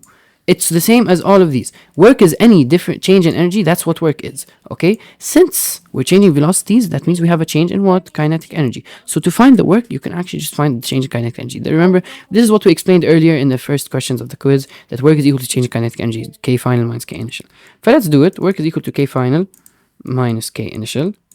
Okay, so half mv final squared minus half mv initial squared. So we're going to get half times the mass, which is 4 times v final squared, so 6 squared, minus half the mass 4 times v initial squared. I don't know how we're gonna get wait. Okay, when you do this, you get 64. And I'm taking a look at the answer, it's 424, and I just realized why. And it's because we're talking about a rough plane. Okay, so in a normal plane, the work should be equal. When can you use work is equal to the change in kinetic energy? Only when there is no friction. Okay, when it's conservative force, when there's no friction, there's no air resistance. But here, the plane is rough. Okay, so you can't use this. This change in kinetic energy, we can keep it for part B, which is 64. Okay, so the work done by gravity, you actually have to use the formula work is equal to force times distance. Okay, and because they gave us the distance, come in, you can actually use it. So the force in this case, obviously gravity, the force of it would be the weight, so mg, and the distance would be just the height it travels, right? The distance is the height it travels. Okay, the change over here, the height. When you're all working with an inclined plane, if you want to find the work done by gravity, you need to find the height. And remember, what did I tell you with the height? The height is always equal to the distance times sine of the angle. So let's see. Weight is equal to the mass, 4 times g, which is 10. And the height always traveled is equal to the distance, which is 15, times sine of the angle. Okay, you're going to get 4 times 10, 40 times 15 times sine 45, and you get 424. Okay, now here's how you know you have friction. Is when you see that the change in kinetic energy isn't equal to the work done by gravity, that's when you know, oh, like even without them telling you it's rough, that means even without them telling you it's rough, you can figure out that there is friction and it's rough. Why? Because as you can see, the work done by gravity isn't equal to the work done by, it isn't equal to the change in kinetic energy. But in other questions, when we state and apply the work energy theorem over here, for a smooth surface, okay, here, if you find the work done by gravity and the work done by the force and the work done and the change in kinetic energy, they're equal, and that shows you that there's nothing slowing it down. So usually, what should happen is the change in kinetic energy should be equal to the work. But when it's not, you immediately know there is friction.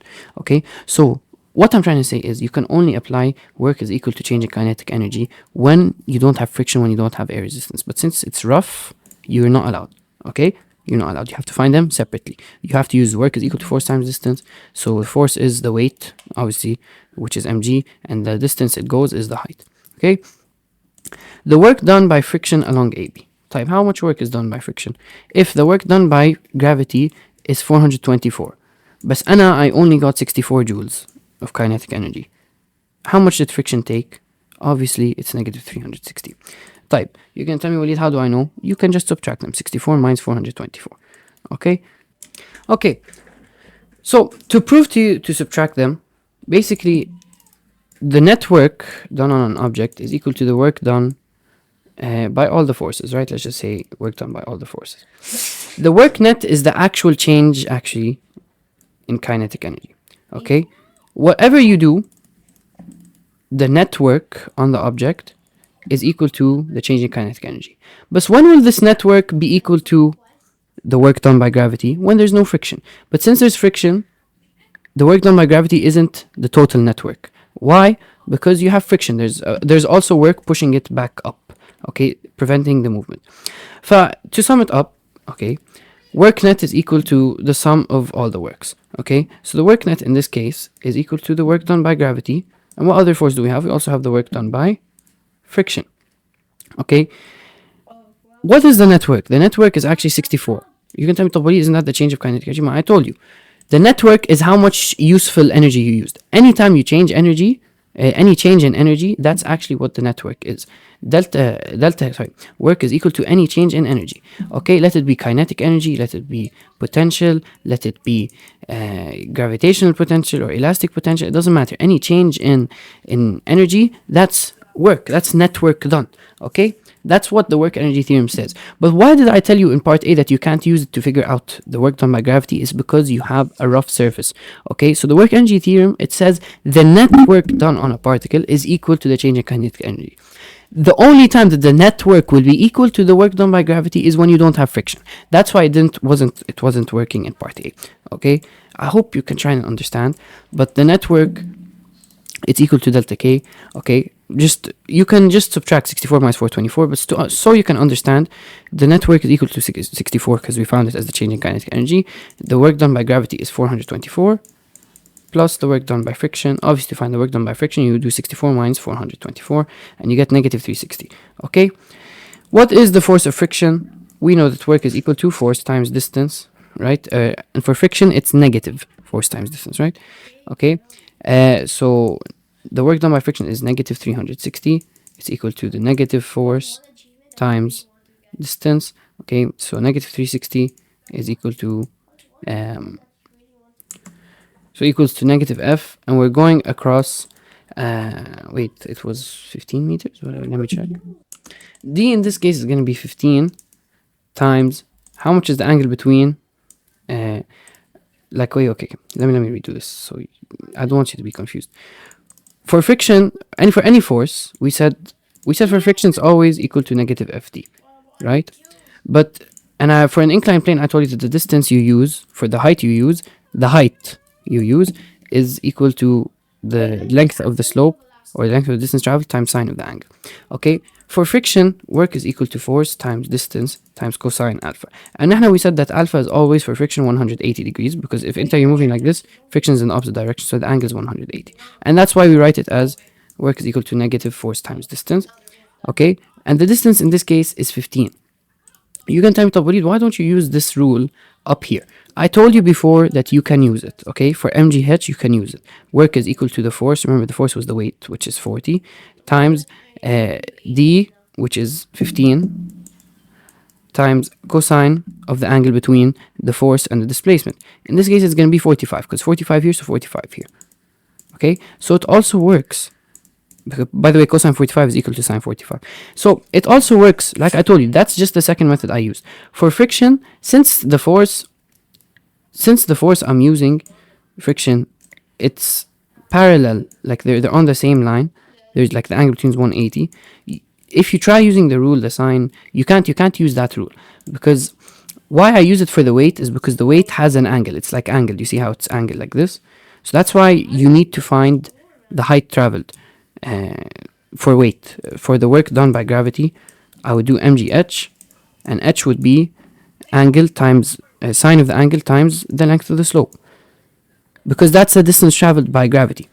Because why am I doing this on an inclined plane? Because look at the weight. Isn't the weight angled to the displacement? But for friction, you don't do that. You can just do, because friction is like this, movement is like this, the angle between them is 180. So for friction, you can just do negative FD, always. In case someone came and told me now, oh, Walid, why aren't you using sine 45 times 15 for the distance? I'm telling you, because friction, this is why. I just explained it, okay? Because they're like this. They're like this. For friction, you don't do it. Only for work done by gravity and change in potential energy. Anyways, so only time you're working with height. Anyways, negative FD, so negative 360 is equal to negative force times 15. Divide by 15, you're going to get F is equal to, negative F equals negative 24. And F is equal to 24. I don't know why the answer is negative 24. In my opinion, it should be positive, because aslan, if your force of friction is 24, so work is going to be negative force times distance. So it should be negative 24 times 15. So you get negative 360. I don't know how they're using the force as negative 24. If you use the force as negative 24, then if you do negative 20, it's the work done by friction is negative force times distance. So negative 24 times 15 would get you positive 360 as a work. So I don't think this answer is correct. It should be positive 24. Okay? Correct me if I'm wrong in the comments. Anyways, the coefficient of friction to the slope is how much? You guys know. Friction is equal to mu times n. Right? You want to find mu, so you do the friction divided by n. How do you find n? You need to draw the FPD, right? N on an inclined plane, I won't draw the full FPD, but you guys know that n is equal to wy, right? Because if w is going like this, it has its components wx and wy, right? You guys know n is equal to wy, and what's wy? It's equal to mg cosine alpha. So the mass is 4, g is 10, times cosine 45. So you're going to get 40 cosine 45. You get 20 radical 2 or whatever. Let's divide now the force of friction, which is 24, by this answer. And you get 0. To two decimal places should be 0.85. Yes, 0.85. So to sum up the last question, I'm recapping a bit because these questions are very long and we have a lot. So I'm going to recap at the end of every question just so you can help understand. The work done by gravity is only equal to the change in kinetic energy. Okay, the work net is always equal to the change in kinetic energy. But when friction plays a role, then work net is not equal to the work done by gravity when there's friction. Why? Because work net is equal to network. What does network mean? It's the sum of all works, right? It's the sum of all the works. When you have friction, that means there's also other than the work done by gravity, there's also work done by friction. So the network, it's always equal to delta K, but نحن, some people, what they use is they say, oh, delta K is equal to the work done by gravity immediately, and they get 64 as part A answer. Why is that wrong? Because there's friction. So remember, if you have friction, the work done by gravity immediately is not equal to the work done, is not equal to the change in kinetic energy. But know that the total work, no matter what happens, no matter what happens, the net work is always equal to, so the total work on any object is equal to the change in kinetic energy. That's what the work energy theorem is. This.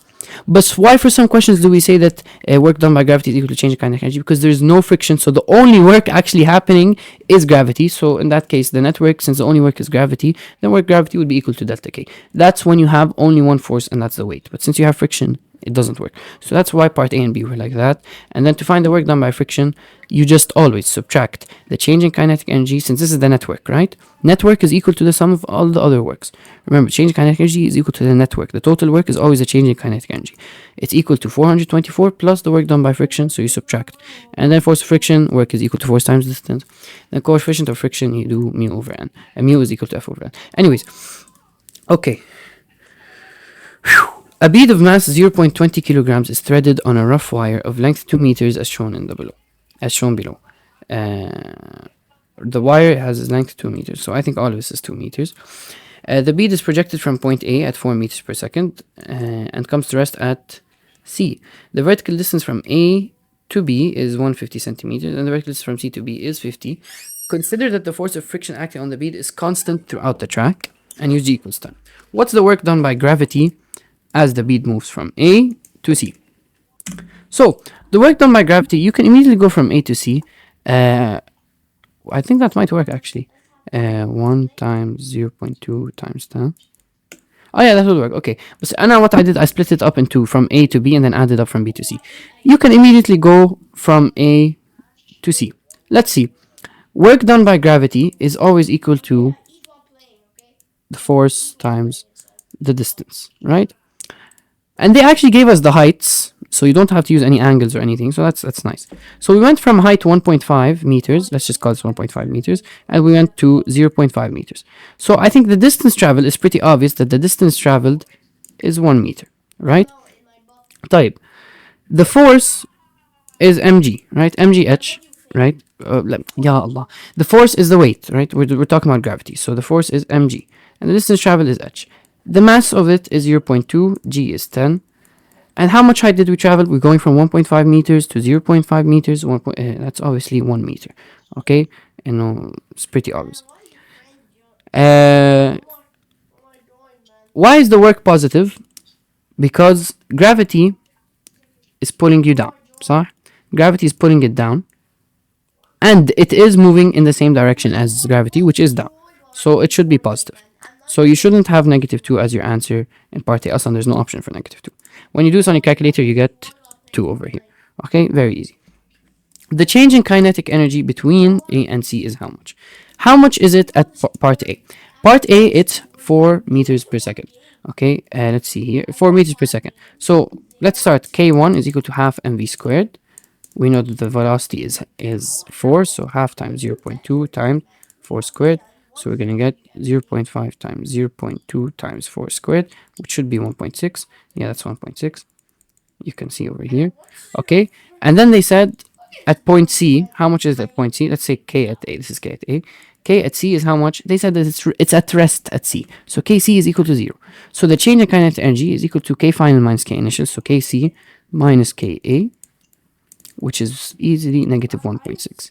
We found the change in kinetic energy, right? And we're working with works. Okay? As you can see, part C, this is like the last question. Part C, they said magnitude of friction is how much? Okay. What did we say? We're working on rough, so there's friction, right? So as you can see here, the work done by gravity isn't equal to the change in kinetic energy, obviously, because there is friction, right? But so what do we know about the change in kinetic energy? What did we say this is always equal to? It's equal to the total work. right? This is the total work. This is net work. Okay? So when you want to find now the magnitude of friction, we know the work net is equal to the sum of all the works, right? So work net is equal to the work done by gravity plus the work done by friction. So negative 1.6 is equal to the work done by gravity from part A, which is 2.0, plus the work done by friction, which is found now by doing negative 1.6 minus 2, which is, whoa, why is it 1.8? Ah, they said the force. Oh, this is the force. Okay, yeah. And obviously, to find the force, you need the work. Okay, so you're gonna get that the work done by friction is equal to negative 3.6 joules. طيب. Now, can I find the work? Obviously, you can. We know that the work done by friction is equal to force times distance, right? So negative 3.6 is equal to the force of friction. We don't know it. We're trying to find it. Okay, times the distance, which is 2. We know that it's 2 meters long. Okay. So negative 3.6 divided by 2, you're gonna get negative 1.8. So friction is equal to, it's equal to, work done by friction is minus FD. Yeah, so it should be divided by negative 2, and you get 1.8 positive, okay? Well, also they asked for magnitude, so it doesn't matter. Knowing that the curve AB is 1.5 meters long, so knowing that this here is 1.5 meters long, the speed of the bead at point B is how much? طيب. So, anytime, I told you always, when you have speed 1 and you want to find speed 2, that means you're looking KE1 and KE2. So you're going to tell me, Walid, how do I do this? Anytime you're comparing speeds or comparing energies, what does kinetic energy have to do with the height? Right? So the height has to do with gravitational energy. So I told you, anytime you're comparing two energies, gravitational potential and kinetic or elastic or whatever, anytime you have two types of energies, what do we always use for this? Mechanical energy 1 is equal to mechanical energy 2. What's mechanical energy 1? We'll start with kinetic. K1 plus U1 plus U elastic 1. UG1 plus U elastic 1. What's mechanical energy 2? It's K2 plus UG2 plus U elastic 2. Type. Now we can start cancelling. Obviously, we don't have any elastic because there's no spring. What do we know? K1, we started over here. We actually found it to be 1.6 earlier. Okay? So we're going to add it as 1.6. UG2, okay? UG1, why am I saying always 2? UG1 is the potential energy at A. How much is it? It's equal to mgh. So it's equal to 0.2 times g, which is 10, times the height, which is 1.5, right? 1.5 meters. And you're gonna get 3. So plus 3 is equal to K2. We're trying to find it over here. K2 plus UG2. What's UG2? It's 0. You can tell me, why is it 0? Because it reaches the ground. خلاص, we reach the ground. The height is 0. So there won't be any mgh. Type 1.6 plus 3 is equal to K2. So 4.6 is equal to K2. And K2 is just equal to half mv2 squared. Right? Now solve this. We know the mass is, let me substitute numbers. The mass is equal to 0.2 kilograms. So v squared. Let's solve this. 4.6 times 2 divided by 0.2 square root of this. And you get 6 point. Whoa. Okay, obviously, and I just looked at it again. As soon as I got this, I was like, oh shit, friction. You can use mechanical energy 1 equals mechanical energy 2 when there's no friction. Okay? It means mechanical energy is conserved. Type over here, doesn't mean I'm going to lose all this. No. It's okay. So, when you have friction, I'm just going to erase this last part over here. We get that the initial mechanical energy is 4.6. Okay? You lost some energy to friction. How much do we lose? Let's see how much work was lost by friction. You always have to add the work lost by friction before moving on and finding K2. Okay, let me erase this. I don't like this. It's annoying. Okay. Mechanical energy 1. Bear with me, if you have friction, doesn't mean you won't use mechanical energy 1, mechanical energy 2. You'll always use it, even if you have friction. But you need to subtract the friction. Okay, so mechanical energy 1 plus the work done by friction equals mechanical energy 2. How much work was done by friction over this 1.5 meters? Let's see, work done by friction equal to negative force times distance. And we found that the magnitude of friction always is 1.8 newtons. So work done by friction is equal to negative 1.8 times the distance 1.5. So let's do it. Negative 1.8 times 1.5, which is equal to negative 2.7. Okay, so now we had mechanical energy 4.6 joules. We lost 2.7 joules from friction. So 4.6 minus 2.7. So how much are we left with over here at point B? We're left with, so mechanical energy 2 is equal to 1.9 joules. And we know that mechanical energy 2, remember we cancelled out, mechanical energy 2 is equal to K2 plus UG2. And I'm not going to write ULS because there's no spring. We cancelled this UG2 because we said it's on the ground. So that means 1.9 is equal to K2, which is half mv2 squared. So 1.9 is equal to half the mass 0.2 times the velocity. We're trying to find it squared. So let's do it. 1.9 times 2 divided by 0.2 square root, and you get 4.4 meters per second. So if you want to do mechanical energy 1 equals mechanical energy 2 with spring, with friction, this is what you do. Instead of using mechanical energy 1 directly equals mechanical energy 2, no. When there's friction, you do mechanical energy 1 plus work done by friction is equal to mechanical energy 2. Because work done by friction is minus aslan. It's negative, so when you add a negative number, you subtract. Anyways, you get me, right? So mechanical energy 1 with friction, you use this. Okay? طيب. Part E now, they said that the wire is greased such that the friction becomes negligible. I'm gonna just erase this part here because the other stuff, I think we might use it a bit. Okay. Now friction is negligible. So now they want, again, they said from part A, what's the speed at part C? So same thing.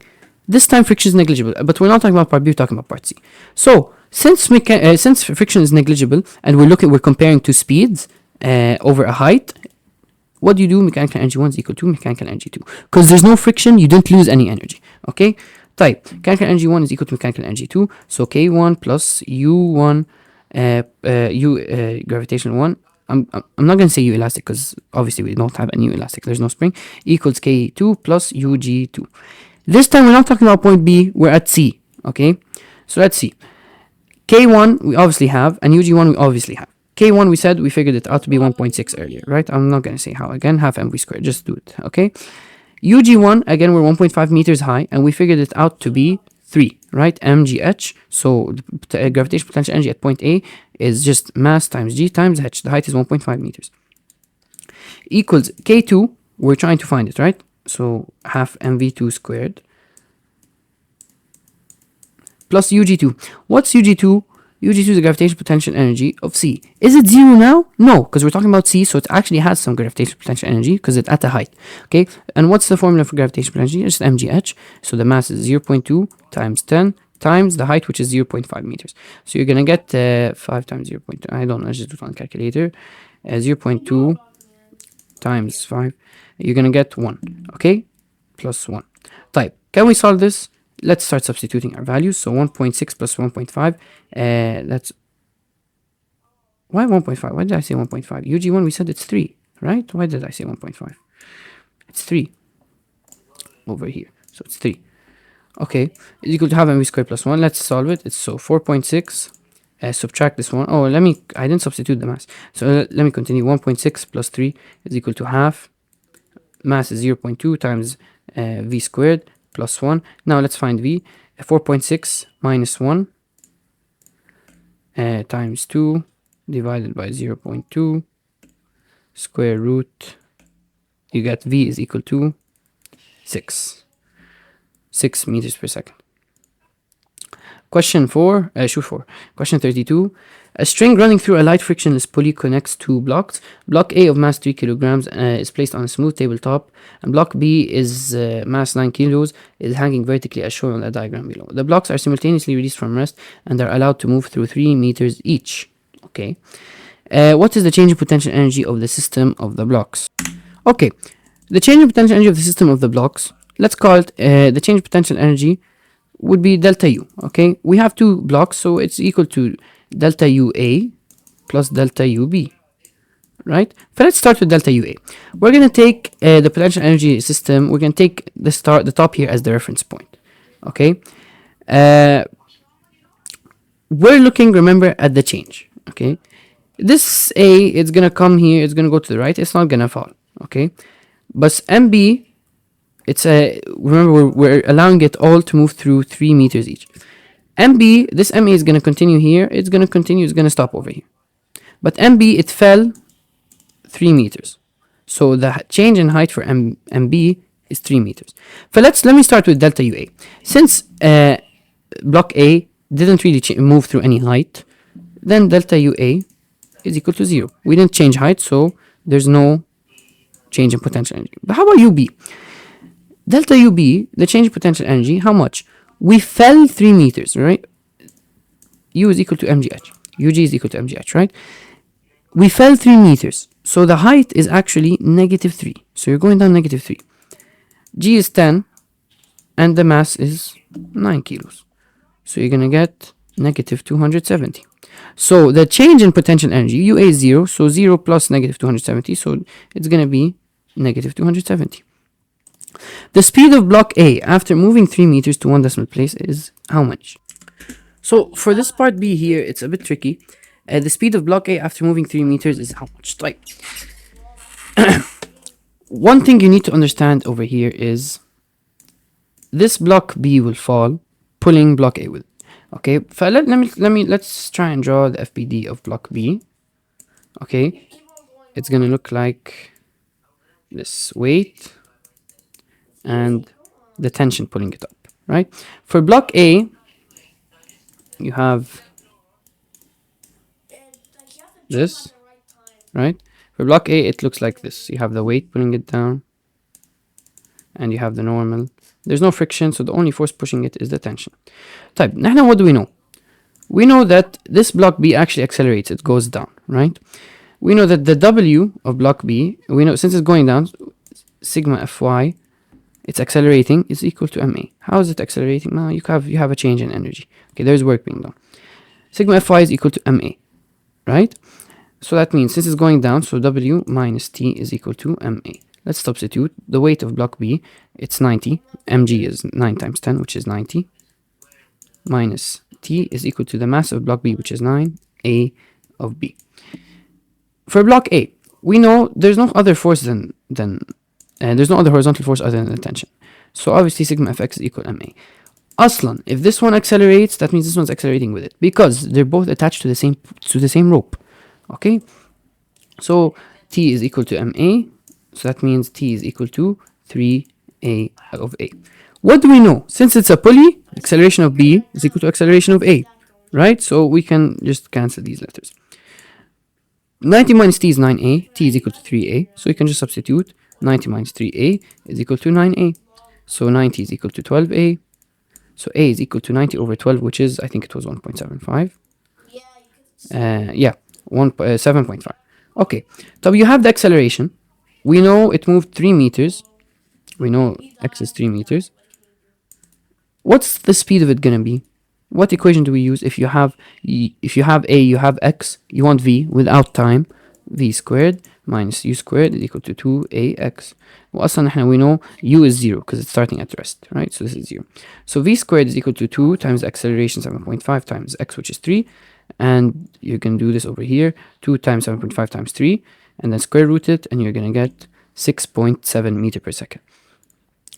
The table surface is now sanded to become rough. The blocks are once more released from rest and allowed to move through 3 meters. The new speed of block A after moving through 3 meters is 5 meters per second.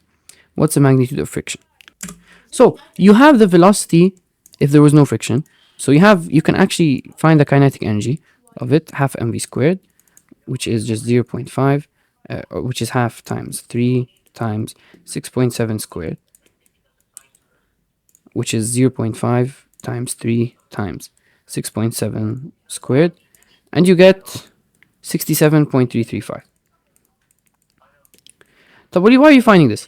طب if I can find the kinetic energy before the friction and the kinetic energy after the friction and compare them, I can actually see how much work I lost, how much energy I lost because of friction, right? So here it's 5 meters per second, so half mv squared. So it's going to be half times 3 times 5 squared. Let's do it. 0.5 times 3 times 5 squared. And I'm going to get 37.5. طيب, how much work did the friction do? Let's see. 67.335 minus 37.5.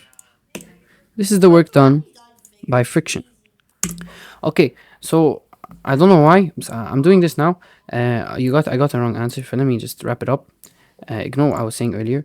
Okay, ignore. Sorry. Apologize. But I solved it now on the paper here.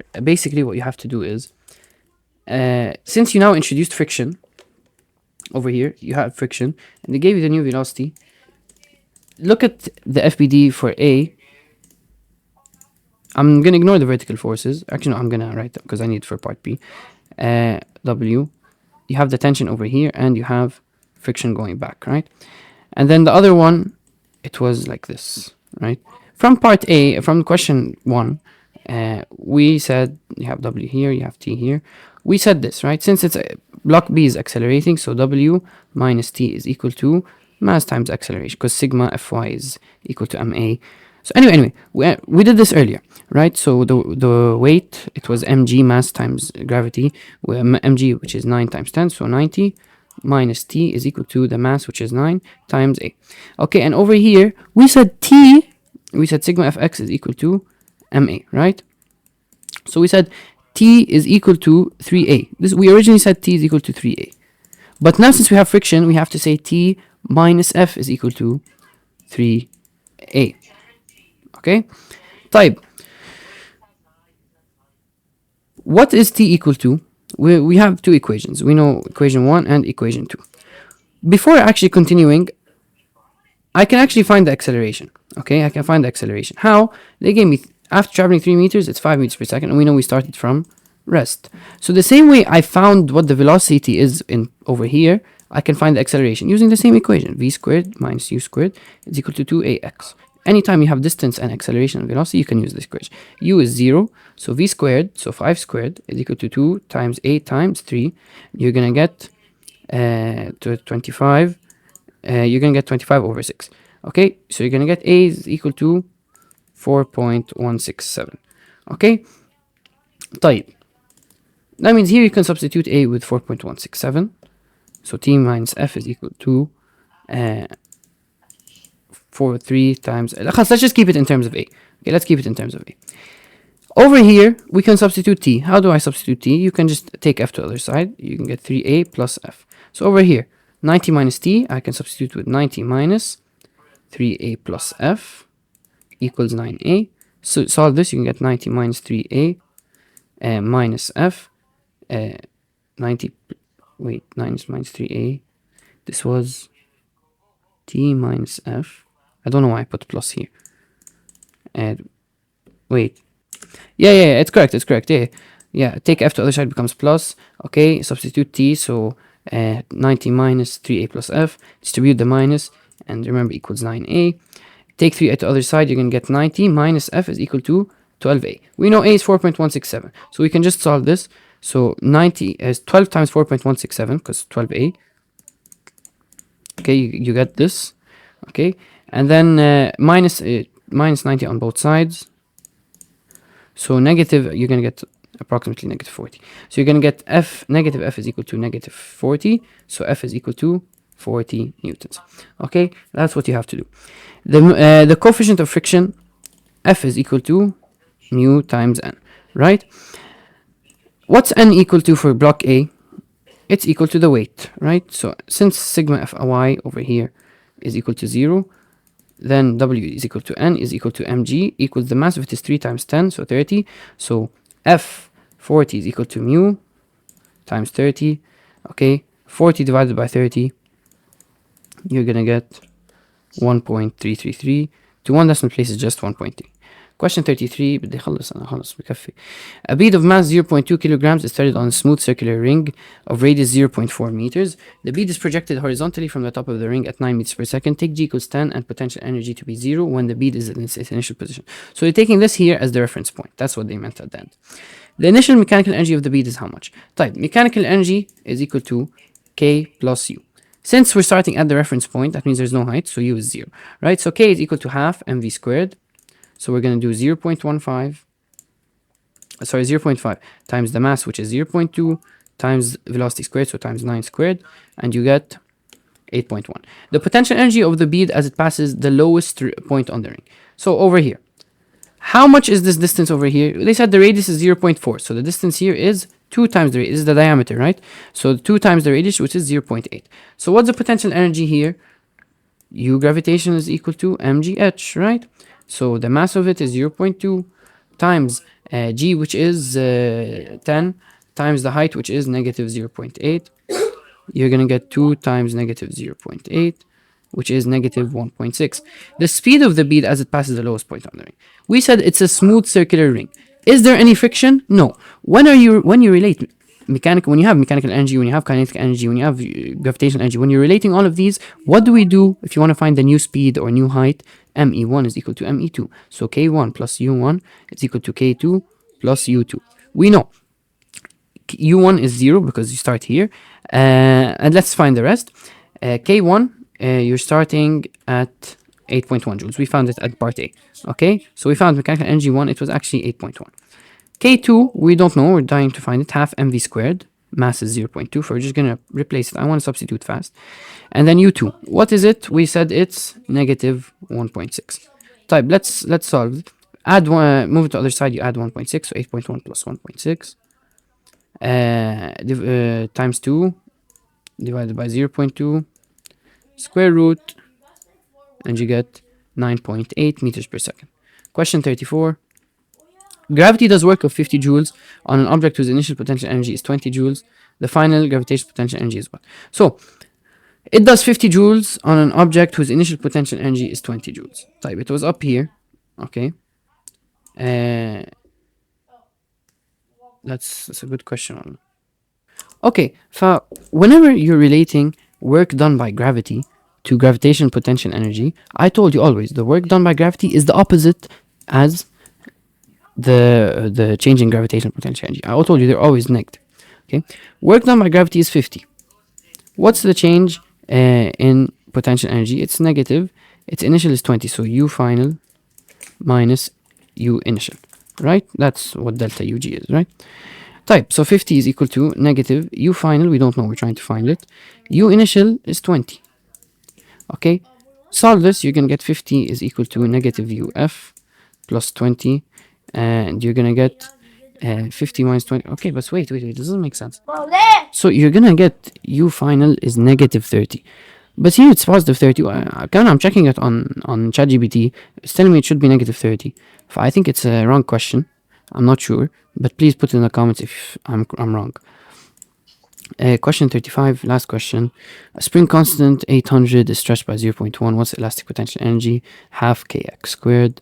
You guys know your elastic is half kx squared. So it's half times 800 times 0.1 squared. Our last question for the day. 4 joules. Thank you so much for watching. Oh my god.